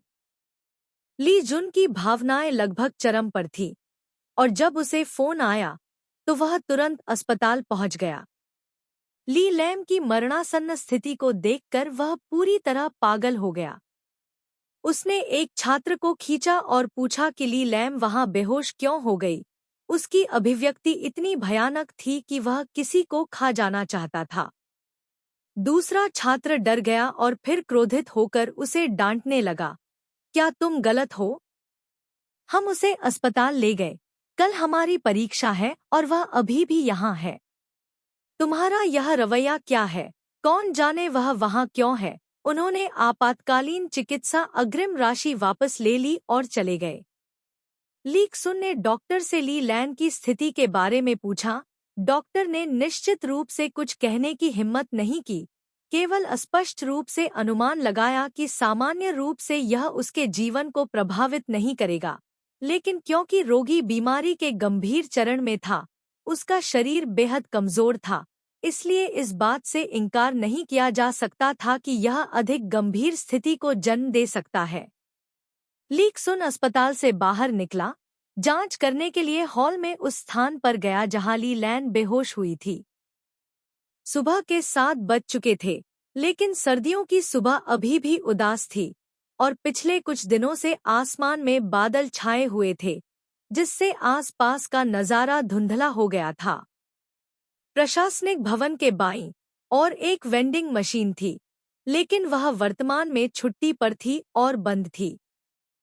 ली टुआन ने आगे बढ़कर देखा और वेंडिंग मशीन के ऊपर एक छिपे हुए कोने में एक कैमरा रखा हुआ था। स्कूल में ड्यूटी पर तैनात सुरक्षा गार्ड अभी अभी उठा था और उदास मौसम देखकर उसकी भौहें तन गईं। इस वर्ष प्रतियोगिता होने के कारण उनके काम के घंटे भी बढ़ा दिए गए, जिससे वह काफी परेशान थे। जैसे ही मैं अपना चेहरा धोने वाला था, दरवाजे पर दस्तक सुनकर मैं चौंक गया। वह दरवाजा खोलने गया और देखा कि एक लंबा चौड़ा छात्र बाहर खड़ा है। उसका चेहरा उदास और आंखें लाल थी। सुरक्षा गार्ड पूछने ही वाला था कि वह कौन है, तभी उसने दूसरे व्यक्ति को कर्कश स्वर में कहते सुना, मैं कल की निगरानी फुटेज की समीक्षा करना चाहता हूँ। सुरक्षा गार्ड असंतुष्ट था। आप किस संकाय से हैं? आप बहुत अनियंत्रित हैं और परेशानी खड़ी करना चाहते हैं। आपका होमरूम शिक्षक कौन है?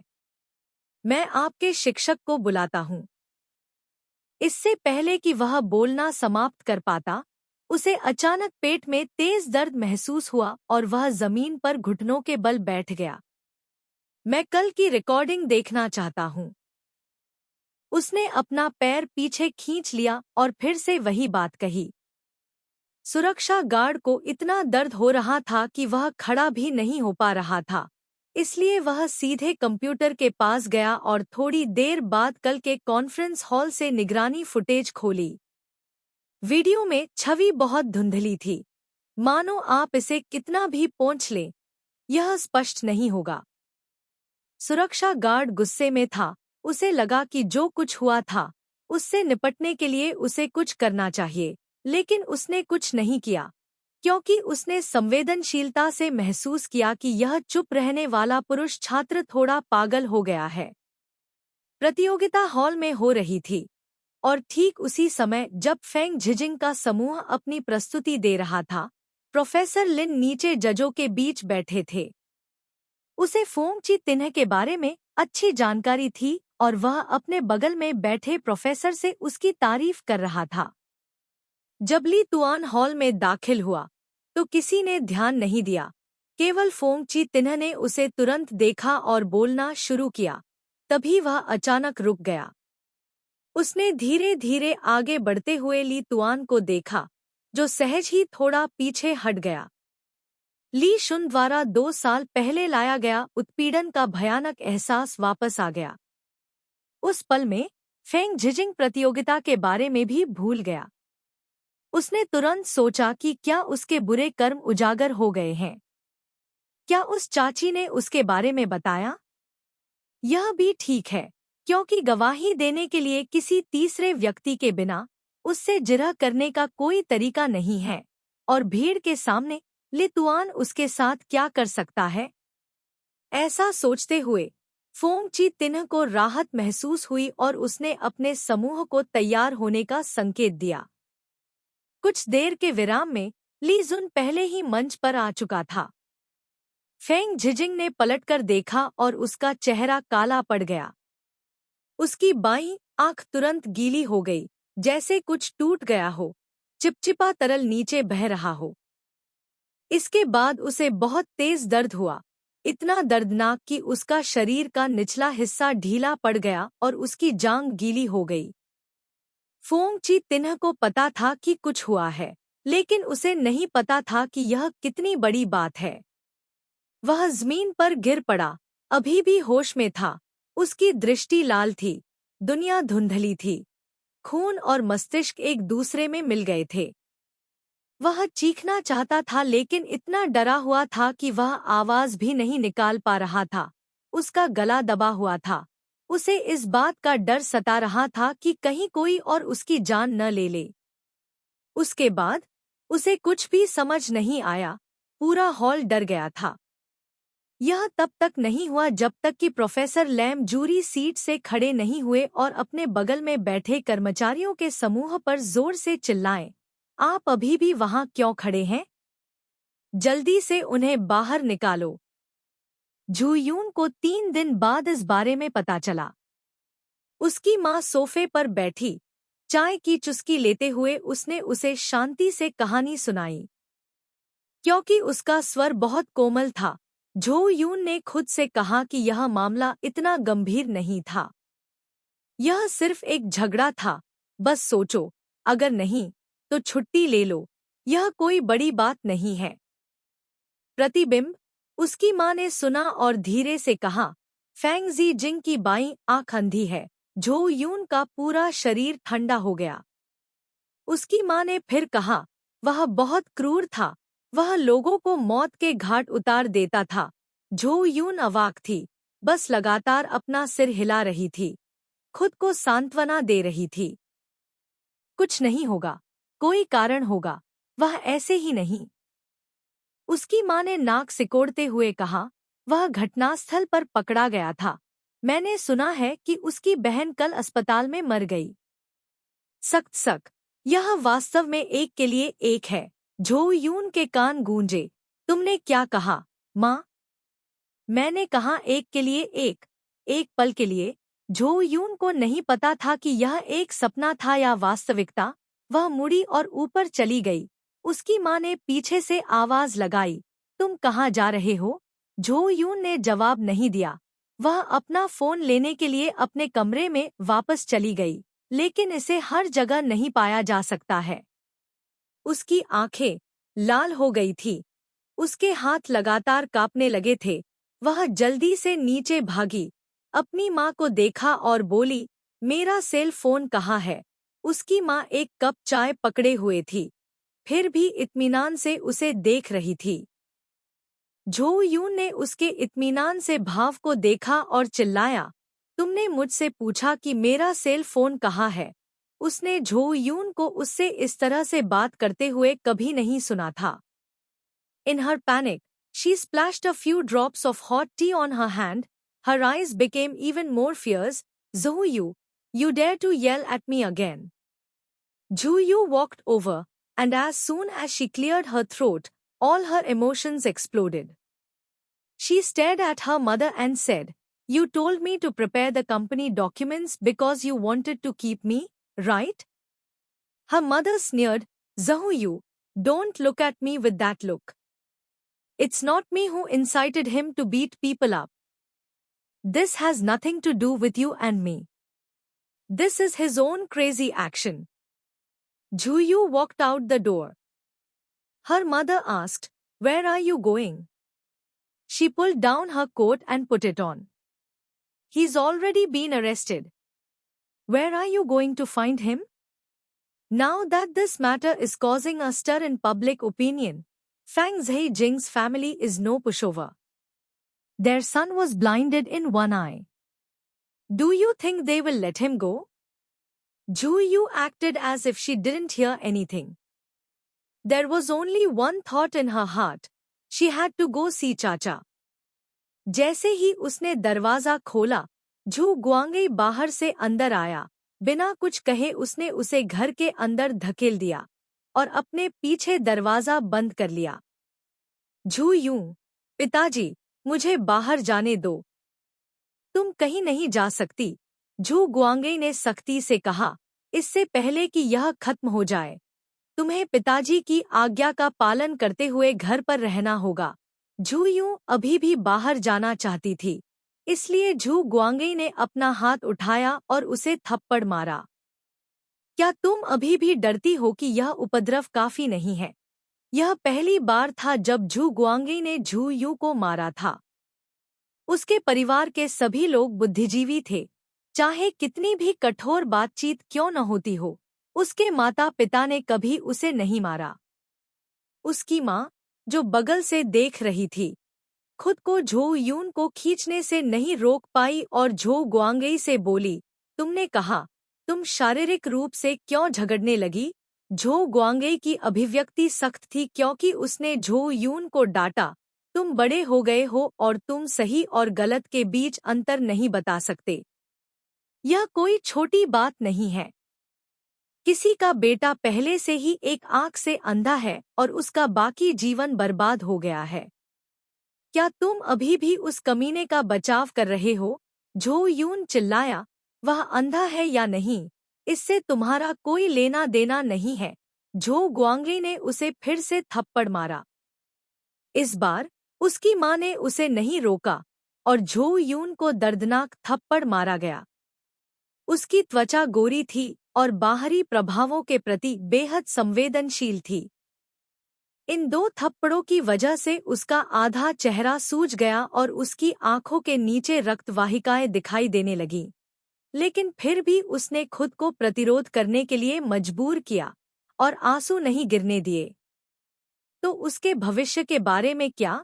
झो यून ने अपनी लाल आंखें उठाईं और सवाल किया। वह भी एक छात्र है। तुममें से कोई भी उसके भविष्य के बारे में क्यों नहीं सोचता? झो गुआंगे चिल्लाया। उसने इतनी समस्या पैदा की और फिर भी भविष्य के बारे में सोचना चाहता है। झो यून ने अपना सिर हिलाया। आप गलत हैं, पिताजी। उसने अपनी आवाज धीमी कर ली। यहाँ हर किसी का भविष्य उसके भविष्य से कमतर है, यहाँ तक कि तुम्हारा भी। चू गुआंगली उसकी खंजर जैसी नजर से क्रोधित हो गई। क्या तुम जानती हो कि तुम क्या कह रही हो? उसके बगल में बैठी उसकी मां ने फिर से कहा। चू यून, तुम इतनी अवज्ञाकारी क्यों हो? तुम्हारे माता पिता ने तुम्हें पालने के लिए कष्ट सहे, इसलिए नहीं कि तुम सही और गलत में फर्क न कर सको। चू यून ने उसकी ओर देखा। तुम लंबे समय से अवज्ञाकारी रही हो। तुम धूम्रपान करना भी जानती हो। तुम्हें यह पता है। उसकी माँ की आंखें ठंडी हो गईं। तुमने क्या कहा? चू यून की नजरें अडिग थी, पूरी तरह से सब कुछ अनदेखा कर रही थी। क्या तुम्हें पता है कि तुमने धूम्रपान करना कब सीखा? यह वह दिन था जब फेंग झिजिंग और मैंने लियू शियाओयान को छोड़ने के लिए मजबूर किया था। उसकी माँ एक पल में ही स्तब्ध रह गई। उसे उम्मीद नहीं थी कि यह अजीब स्थिति होगी। यह कई साल पहले हुआ था, लेकिन चू वैन को अभी भी यह स्पष्ट रूप से याद है। चू वैन की आवाज बेतहाशा कांप रही थी। उसने अपने दांत पीसते हुए कहा, इसलिए भले ही ली तुआन फोंगची तिन्ह को मार डाले, मैं फिर भी उसके लिए ताली बजाऊंगी और जयकार करूंगी। उसकी माँ इतनी डर गई थी कि वह फिर से अवाक रह गई। पहली बार वह चू वैन के सामने अवाक थी। चू क्वांग एचब और नहीं सुन सका और उसके साथ बकवास करना जारी नहीं रखा। उसने उसका हाथ पकड़ा और उसे ऊपर खींच लिया। चू वान ने बहुत संघर्ष किया, लेकिन उसकी ताकत चू क्वांग जितनी नहीं थी। उसने उसे कमरे में धकेल दिया। संभल जाओ। उसकी माँ भी उसके पीछे पीछे आई। अभी दरवाजा बंद मत करो, मुझे अंदर जाकर उसे देखने दो। चू वैन को 4 दिनों तक कमरे में बंद रखा गया और उसकी माँ ने भी उन दिनों उसकी अच्छी देखभाल की। उसने कुछ भी नहीं खाया, बाहर जाने के लिए हर तरह की कोशिश की, लेकिन 3 भोजन लाने के समय को छोड़कर चू क्वांगएच ने बिल्कुल उसके लिए दरवाजा नहीं खोला। अंततः चू वैन ने खिड़की से बाहर कूदने का विचार किया, लेकिन उसकी माँ ने उसे नहीं रोका, बस सोफे पर बैठ गई और उसे देखती रही। कई दिनों तक झोयू पर नजर रखने के बाद उसकी आंखें भी थकान से भर गई थी। उसने झोयू से कहा, मुझे नहीं पता कि तुम हमेशा अतीत के बारे में इतने चिंतित रहे हो, लेकिन मैं भी तुम्हारे लिए सबसे अच्छा चाहती हूँ। अगर तुम्हें लगता है कि तुम अपने माता पिता को उस बेटे के लिए जीवन भर कष्ट सहने के लिए तैयार हो, तो कूद जाओ। यह कहते हुए उसकी माँ रो पड़ी। अंत में झोयू की आत्मा टूट गई। वह जमीन पर घुटनों के बल बैठ गई और चिल्लाई, जैसे कि दुनिया में हर कोई सुरक्षित था सिवाय उसके। उसे ऐसा लगा जैसे वह एक लंबे सपने में थी, और जब वह वापस लौटी तो सपना उलट चुका था। अंत में उसे यह भी महसूस हुआ कि वह सपना इतना सुंदर था कि अब ऐसा नहीं लगता था कि वह उसका है। ली तुआन के मामले ने समाज को झकझोर दिया। फेंग झिजिंग ने ली लैन की मौत के बारे में सुनने के बाद महसूस किया कि स्थिति बहुत गंभीर थी, इसलिए उसने जोर देकर कहा कि ली लैन उससे केवल हॉल में तैयारियों के बारे में पूछे।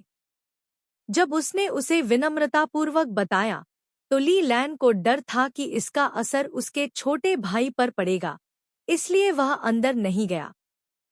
फेंग झिजिंग के माता पिता दोनों सरकारी एजेंसियों में काम करते थे और अभियोजन पक्ष की प्रतीक्षा करते समय उन्होंने सार्वजनिक दबाव बनाने के हर तरीके के बारे में सोचा। कुछ रिपोर्टर यह नहीं जानते थे कि जानकारी कहां से प्राप्त करें, इसलिए उन्होंने ली टुआन द्वारा स्कूल में किए गए सभी कामों को उजागर कर दिया। स्कूल के नियमों की अवहेलना करना, सहपाठियों को धमकाना, नेता की बेटी की चापलूसी करना, यहाँ तक कि उसने जो कहा कि उसे बेवकूफ लड़कियां पसंद है, उसे भी सामने लाया गया। मीडिया ने आसानी से एक कायर की छवि बना दी जो एक कुलीन परिवार में घुस गया और प्रतिभाशाली लोगों से ईर्ष्या करने लगा। एक पल के लिए जनता की राय उबल रही थी, पीड़ित की ओर झुक रही थी। बहुत लंबा समय था जब चू वान सोने की हिम्मत नहीं कर पाया। बड़ी मुश्किल से वह सो गया, लेकिन जब वह उठा तो उसने अपनी आंखें खोलने की हिम्मत नहीं की। ऐसा लग रहा था कि जैसे ही वह अपनी आंखें खोलेगा, वह नरक में गिर जाएगा। अदालत ने ली तुआन के मामले में बहुत जल्दी फैसला सुनाया, जिसमें जानबूझकर चोट पहुंचाने और विकलांगता पैदा करने का आरोप लगाया गया था, बेहद ठोस सबूतों के साथ और बिना किसी पश्चाताप के। जब जज ने उससे पूछा कि वह इतना कठोर क्यों है, तो उसने केवल एक वाक्य कहा, क्योंकि वह मरने के लायक था। 8 साल की जेल की सजा सुनाई गई। ली शुन ने सजा के खिलाफ अपील नहीं की। झो यू की स्वास्थ्य स्थिति बहुत खराब हो गई। उसके माता पिता बिल्कुल भी चिंतित नहीं थे। उन्होंने सोचा कि झो यू निश्चित रूप से ठीक हो जाएगा, यह विश्वास करते हुए कि जब तक कुछ समय बीतता है वह ठीक हो जाएगी। अगले महीने स्कूल के पहले दिन तक झो यू अभी भी उठ नहीं सका। आखिरकार उसकी मां को चिंता होने लगी और वह उसे एक पश्चिमी डॉक्टर के पास ले गई, लेकिन कोई फायदा नहीं हुआ। डॉक्टर ने कहा कि यह मुख्य रूप से एक मनोवैज्ञानिक बीमारी है। वह उसे फिर से एक चीनी डॉक्टर के पास ले गई।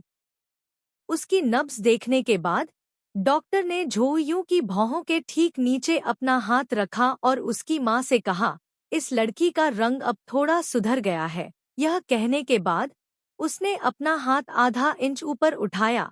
यह अवसाद है। फिर उसे आधा इंच और ऊपर उठाया।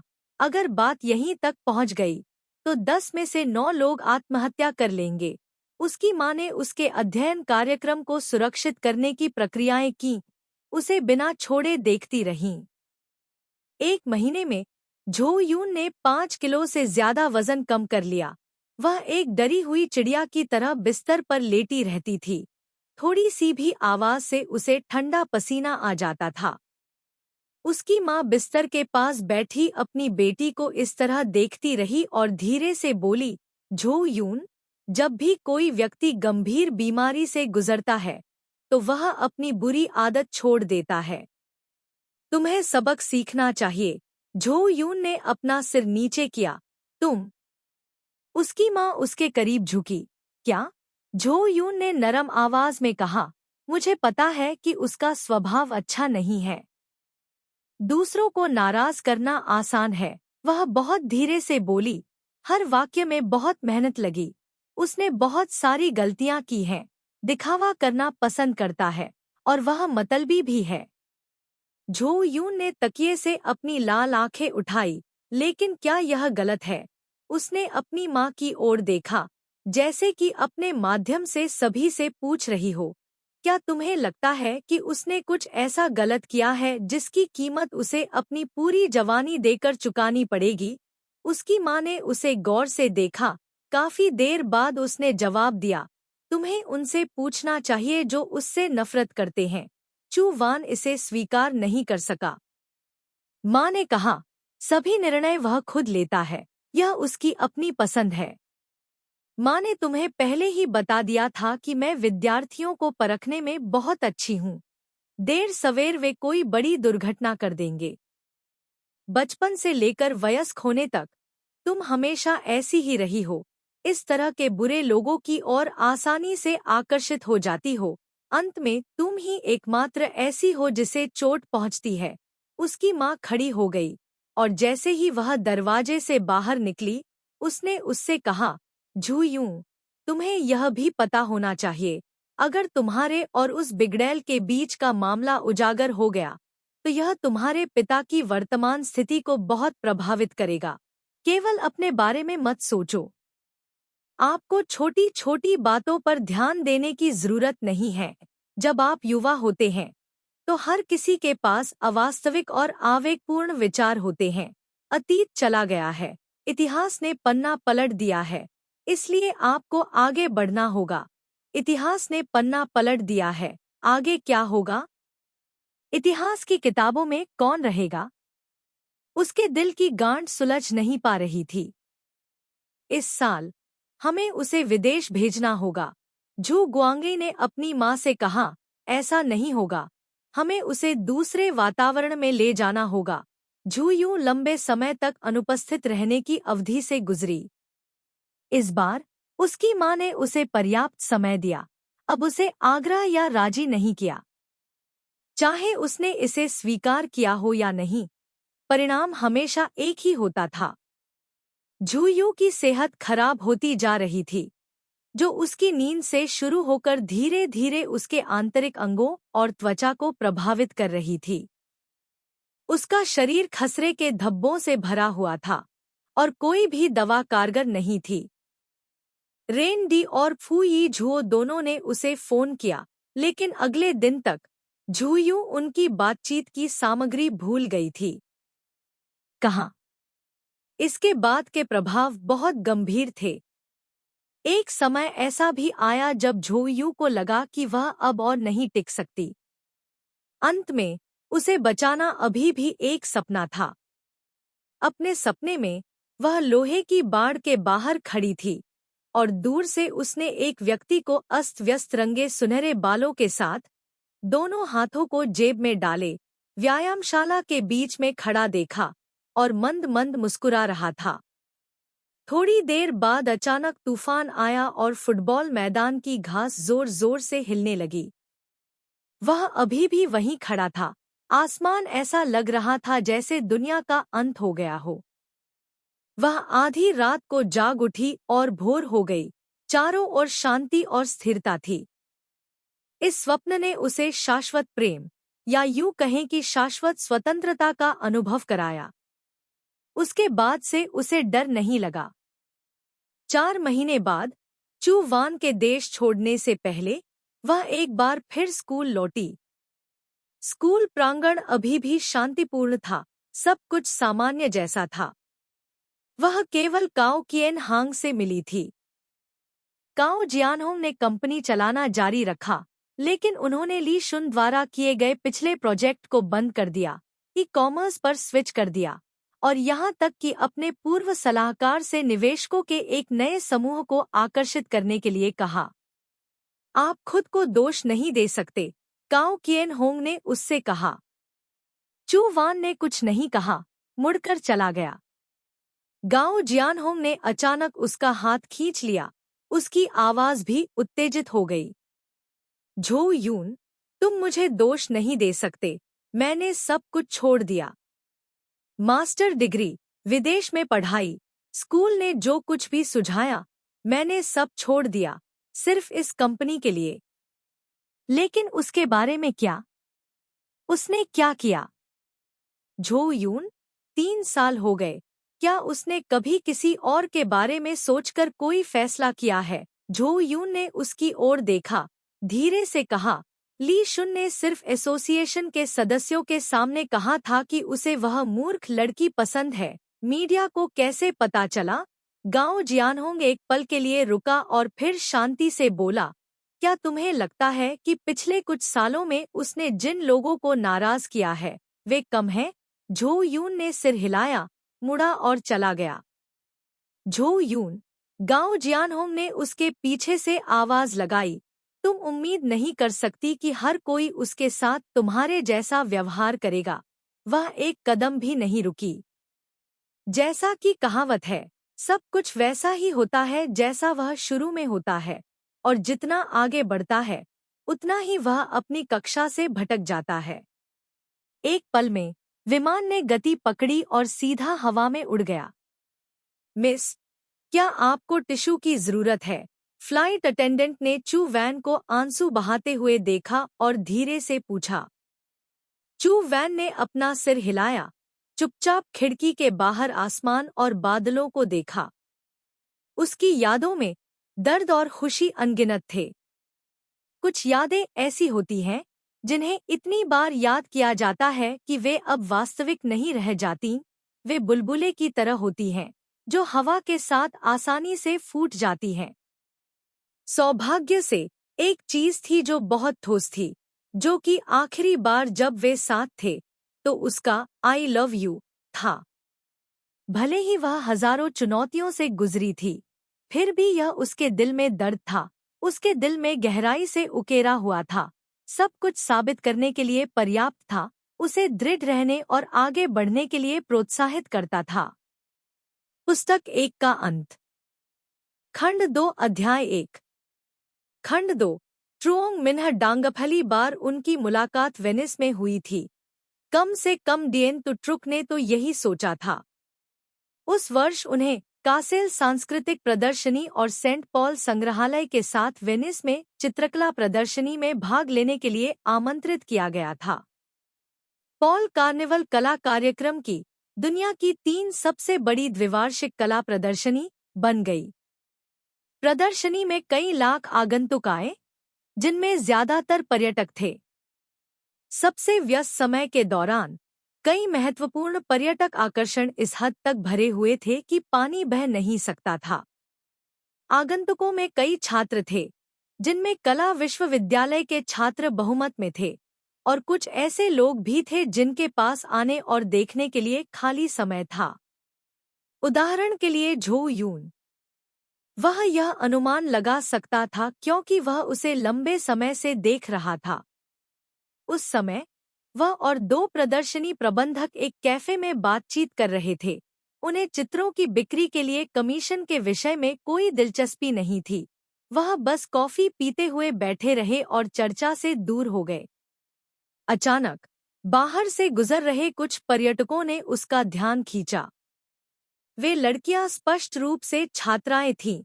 उन 4 में से 3 यूरोपीय और अमेरिकी थीं, जिनके सुनहरे बाल और नीली आंखें थीं। इसलिए शेष काले बालों वाली लड़की काफी आकर्षक थी। वे वेनिस गैलरी की सबसे मूल्यवान पेंटिंग द टेम्पेस्ट को देखने के लिए भीड़ के बीच से गुजरे।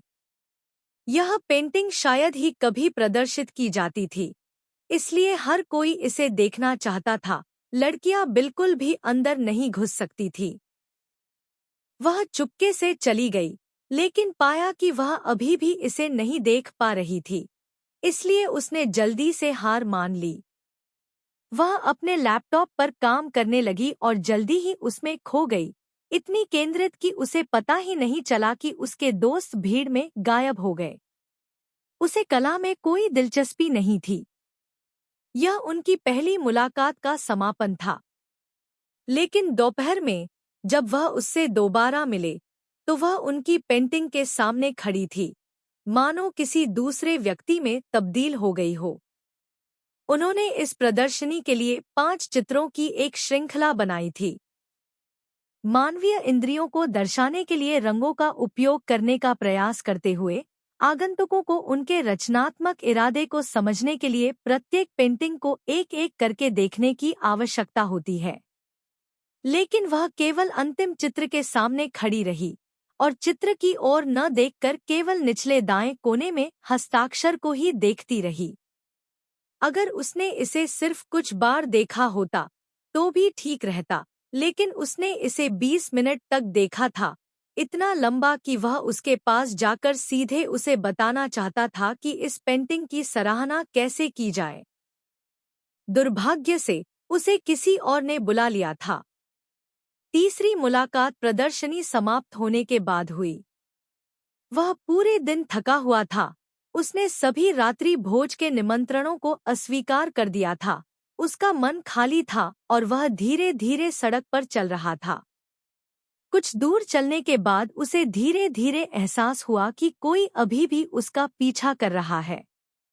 उसने पलटकर देखा तो एक चेहरा दिखाई दिया जो जाना पहचाना भी था और अनजाना भी, लेकिन अजीब भी नहीं था। शायद अंधेरा बहुत हल्का था, इसलिए उसे कोई तनाव महसूस नहीं हुआ। वह उसके पीछे थी।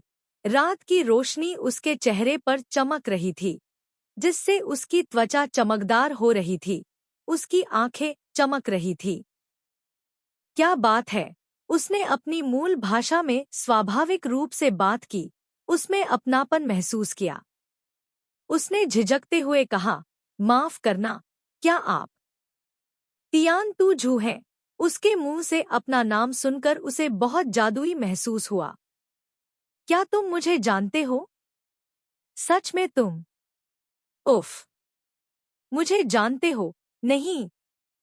सच में नहीं, मैं पहले। वह थोड़ी घबराई हुई लग रही थी, जैसे कि उसके पास कहने के लिए बहुत कुछ था, लेकिन शायद उसे लगा कि यह उचित नहीं है। इसलिए अंत में उसने केवल एक वाक्य कहा, मुझे आपकी पेंटिंग्स बहुत पसंद है। उसने अपनी भौहें उठाईं। ओह! आपको जियोर्जियोन के तूफान में भी कोई दिलचस्पी नहीं है, लेकिन आपको मेरी पेंटिंग्स पसंद है। उसने उसे खाली देखा। हाँ, यह मजाक उसके लिए बहुत गहरा था। तियान तुझू अपनी शर्मिंदगी छिपाते हुए उसने गला साफ किया। आपको परेशान करने के लिए माफी चाहता हूँ। मैं बस इतना कहना चाहता था। मैं यह कहना चाहता था कि आपकी पेंटिंग्स बहुत अच्छी हैं। मैं पहले जाऊंगा। यह कहते हुए उसने अपना सिर झुकाया और मुंह फेर लिया। उसने नीली पोशाक पहन रखी थी। वह हरा क्या है? यह आसमानी नीला या कोबाल्ट नीला या प्रशिया नीला जैसा दिखता है। वह स्पष्ट रूप से नहीं देख पा रहा था। वह रात में पूरी तरह से गायब हो गई थी। यह छवि इतनी सुंदर थी कि इसने कलाकार टीएन टू ट्रुक को जॉर्ज सैंड की वेनिस नाइट्स की याद दिला दी। इस साफ रात में झील की सतह एक दर्पण की तरह थी, यहाँ तक कि तारे भी नहीं टिमटिमा रहे थे। चारों ओर का वातावरण गहरा नीला था, कागज की शीट की तरह शांत। आकाश और पानी एक में जुड़े हुए थे, जिससे लोगों को ऐसा लग रहा था कि वे एक सुंदर सपने में खो गए हैं। सब कुछ शुद्ध और उज्ज्वल था। उसे लगा कि जिस कारण से उसने उसका पीछा किया, उसका नाम पूछा, उसे रात के खाने पर आमंत्रित किया, वह सब इस रात की वजह से था। उनका दोस्त बनना थोड़ा अजीब था, लेकिन वाजिब भी था। दूसरे साल जब वे एक दूसरे को जानते थे, तो डीएन टू ट्रुक एक कला प्रदर्शनी आयोजित करने के लिए अमेरिका गए। उन्होंने चू वैन को ढूंढा और उसे शो का ध्यान रखने और उसे दिखाने के लिए कहा।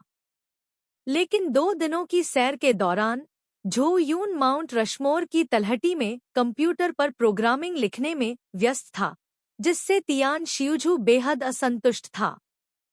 क्या तुम एक प्रतिभाशाली कलाकार के साथ सिर्फ दिखावा कर रहे हो? जब से झो यून ने उसे यह कहा है, तब से वह अक्सर उसे चिढ़ाने के लिए इस शब्द का इस्तेमाल करता था। नहीं, नहीं, मैं लगभग समाप्त हो चुका हूँ। अगर तुम इसी तरह चलते रहे, तो तुम बेहोश हो जाओगे। नहीं, अगर तुम्हें मेरी बात पर यकीन नहीं है, तो मेरा अनुमान कभी गलत नहीं होता। 2 दिन बाद झो यून वास्तव में नियाग्रा फॉल्स में गिरने ही वाला था। अंततः डीएन टू ट्रुक को उसका कंप्यूटर जब्त करने का कारण मिल गया। चाहे वह कितनी भी गुस्से में क्यों न हो, उसने तब तक पैसे देने से इनकार कर दिया जब तक वह स्कूल वापस नहीं आ गई।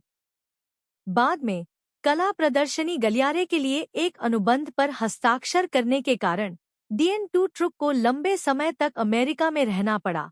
इसलिए उसने चू वैन के स्कूल के पास रहने के लिए एक जगह चुनी। जैसे जैसे वे अधिक से अधिक बार मिलते गए, तियान तुझू को अधिक से अधिक यह महसूस होने लगा कि झो यूं का जीवन अस्थिर था। वह हमेशा अपना सारा होमवर्क जल्दी निपटाती थी और अपना साप्ताहिक काम सिर्फ 3 दिन में पूरा करती थी, बिना किसी खाली समय के। उसके ग्रेड इतने बढ़िया थे कि उसने अपने स्कूल के कार्यक्रम को 2 साल छोटा कर दिया, लेकिन वह हमेशा एक खिंची हुई धनुष की डोरी की तरह दिखती थी, मानो एक दिन की छुट्टी लेना पाप हो। क्या तुम जल्दी में हो? तियान शिवझू ने एक से ज्यादा बार पूछा, लेकिन झोयू ने कभी जवाब नहीं दिया। क्या तुम चिंतित हो? तियान तुझू ने इत्मीनान से आकलन किया। झोयू ने अपने लिए बहाना बनाया, हमारे सभी मेजर ऐसे ही हैं। दूसरे लोग बेहोश होने तक पढ़ाई नहीं करते। यह एक दुर्घटना थी। मैंने उस दिन कुछ नहीं खाया। इस तरह से तुम जल्दी ही थक जाओगे। झोयू को इस पर विश्वास नहीं हुआ। जब मैं चीन में एक विश्वविद्यालय में पढ़ रहा था, तो मुझे अब की तुलना में बहुत अधिक कष्ट हुआ था, लेकिन यह ठीक है। तियान तुझू ने कंधे उचकाए, फिर भी वही वाक्य दोहराते हुए, यदि आप इस पर विश्वास नहीं करते हैं, तो इसे भूल जाइए। मेरा अनुमान कभी गलत नहीं होता। 24 वर्ष की आयु मनुष्यों के लिए चरम स्वास्थ्य की आयु होती है। सभी युवा अभिमानी होते हैं और अपना स्वास्थ्य बर्बाद करते हैं। उन्हें वास्तव में लगता है कि वे हमेशा के लिए जीवित रह सकते हैं। कौन विश्वास करेगा कि वे गिर जाएंगे? लेकिन समय सभी को उचित उत्तर देगा। मस्तिष्क लंबे समय से अति सक्रिय था, साथ ही सारी रात जागना और सारा दिन कंप्यूटर में अपना सिर दबाए रखना। इसलिए चू वैन बहुत जल्दी थक गया। वह अपनी स्वास्थ्य समस्याओं के बारे में भी जानती थी। अनिद्रा, तेज दिल की धड़कन, ठंडा पसीना, हार्मोनल विकार। उसके शरीर की प्रणाली विफल होने वाली थी। जब से हम पहली बार मिले थे, तब से तुम 10 साल बूढ़े हो गए हो। एक बार तियान तुझू देश से उड़कर आया और उसने कहा कि उस वाक्य का झोयू पर गहरा प्रभाव पड़ा। शायद दुनिया की कोई भी महिला जल्दी बूढ़ी होने से डरती हो।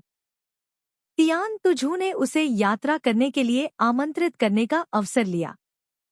वे फ्रांस चले गए, जहां उनके माता पिता बस गए। जब चू वैन को पता चला कि उसे अपने माता पिता से मिलना है, तो वह इतना डर गया कि वह लगभग कार से बाहर कूद गया। तियान तुझू ने उसे पीछे खींच लिया। शांत हो जाओ।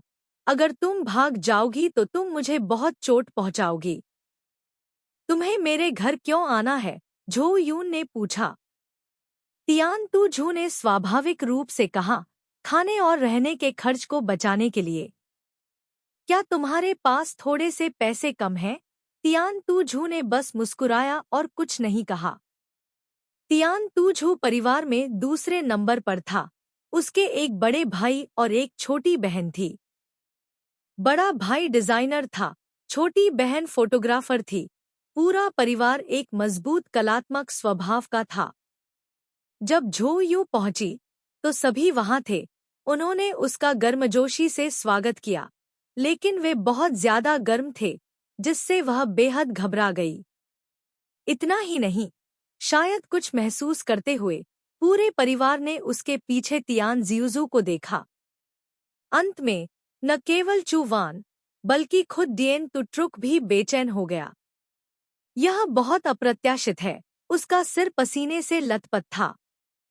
वे सिर्फ एक रात रुके और फिर अलविदा कह दिया। इसके बाद वे कई स्थानों की यात्रा पर गए।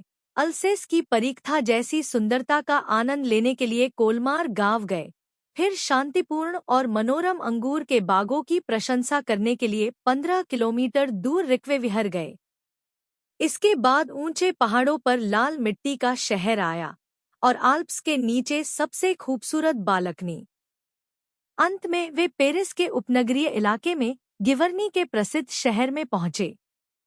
मोनेट अपने जीवन के अंत तक यहीं रहे। तियान तुझू ने झो यूं से परिचय कराया, जब वह 40 साल से अधिक का था तो उसने यहाँ एक ट्रेन पकड़ी और इतना मोहित हो गया कि उसने बसने के लिए एक घर खरीद लिया। उसे बागवानी का शौक था और उसने इस जगह का जीर्णोद्धार किया।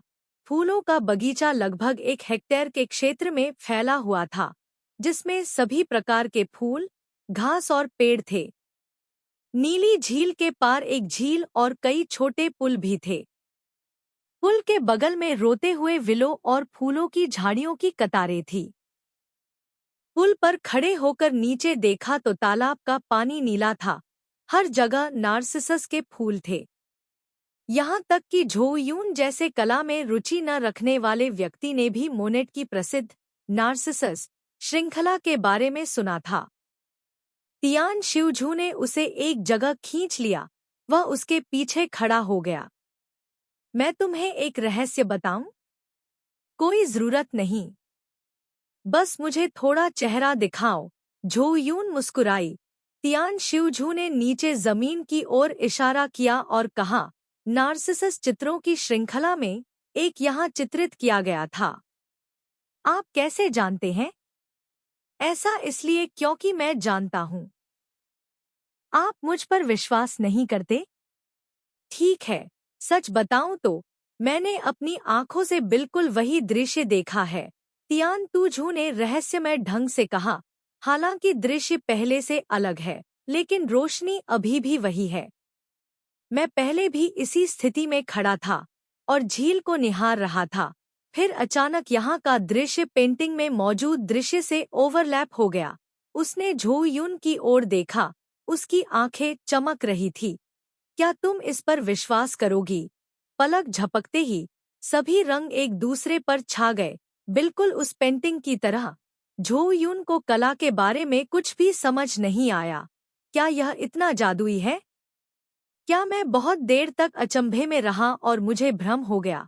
तियान तुझू ने धीरे से नाक भौं सिकोड़ी, अपना हाथ ऊपर उठाकर उसके चेहरे पर चुटकी ली। इस हरकत से वे दोनों स्तब्ध रह गए। मोनेट का बगीचा शांत था। समय यहीं रुक गया लगता था। उन्हें खुद भी नहीं पता था कि यह कब से रुका हुआ है। मेरा एक बॉयफ्रेंड है, उसने कहा। तो क्या? झो यून ने अपना सिर उठाया। तियान तुझू मुस्कुराया और कहा, बहादुर बनो। क्या? झो यून उलझन में था। तियान तुझू ने कहा, मुझे लगता है कि तुम्हारा रिश्ता बहुत अच्छा नहीं है। क्यों? मैंने कभी नहीं सुना कि तुमने उसका जिक्र किया है और तुम्हारे जीवन में उसका कोई निशान नहीं है। इसके लिए एक कारण है। ओह, इसके लिए एक बहुत अच्छा कारण होना चाहिए। वह थोड़ा झुका, उसकी टालमटोल भरी निगाहों का पीछा करते हुए। यह इतना नेक होना चाहिए कि वह तुम्हें बिना कुछ पूछे पूरी तरह बर्बाद होने दे। झो यू चुप थी। तियान शिवझू ने अपनी बाहें पार की। मुझे अभी भी लगता है कि तुम अपने आप को लेकर बहुत ज्यादा प्रतिबंधात्मक हो। तुम हमेशा जल्दी में रहती हो, जैसे कि तुम्हें जल्दी से जल्दी समय गुजारने की जल्दी हो। लेकिन जीवन को महसूस किया जाना चाहिए, न कि इसका उपभोग किया जाना चाहिए। इतनी खूबसूरत दुनिया में किसी को भी दुखी होकर नहीं रहना चाहिए। तुम खुद को बंद कर रही हो। झो यू चुप थी। तियान शिवझू की नजरें 1 सेकंड के लिए भी उससे नहीं हटी। मुझे तुम पसंद हो। अपराध स्वीकार करने के बाद उसे शर्मिंदगी महसूस हुई और उसका चेहरा लाल हो गया। चू वैन ने कोई जवाब नहीं दिया। उसे परवाह नहीं थी। बस धीरे से और गर्मजोशी से बोला, इससे कोई फर्क नहीं पड़ता कि तुम मुझे पसंद करती हो या नहीं, लेकिन एक बात तुम्हें पता होनी चाहिए, तुम आजाद हो। उसका सिर और भी नीचे झुक गया, इतना नीचे कि वह अब उसके हाव भाव नहीं देख सकता था। उसने उसे गले लगा लिया। यह जगह बहुत शांत है, इतनी शांत कि यादें भी परेशान करने लगती हैं। तियान तुझू ने उसके मुलायम लंबे बालों को सहलाया, चुपचाप उसे दिलासा दिया। अचानक उसे ख्याल आया, अगर कई साल पहले मोनेट ने सचमुच अपने दिल में नार्सिसस को इस स्थिति में चित्रित किया होता, तो उस समय वह निश्चित रूप से उतना ही कोमल होता जितना कि अब है।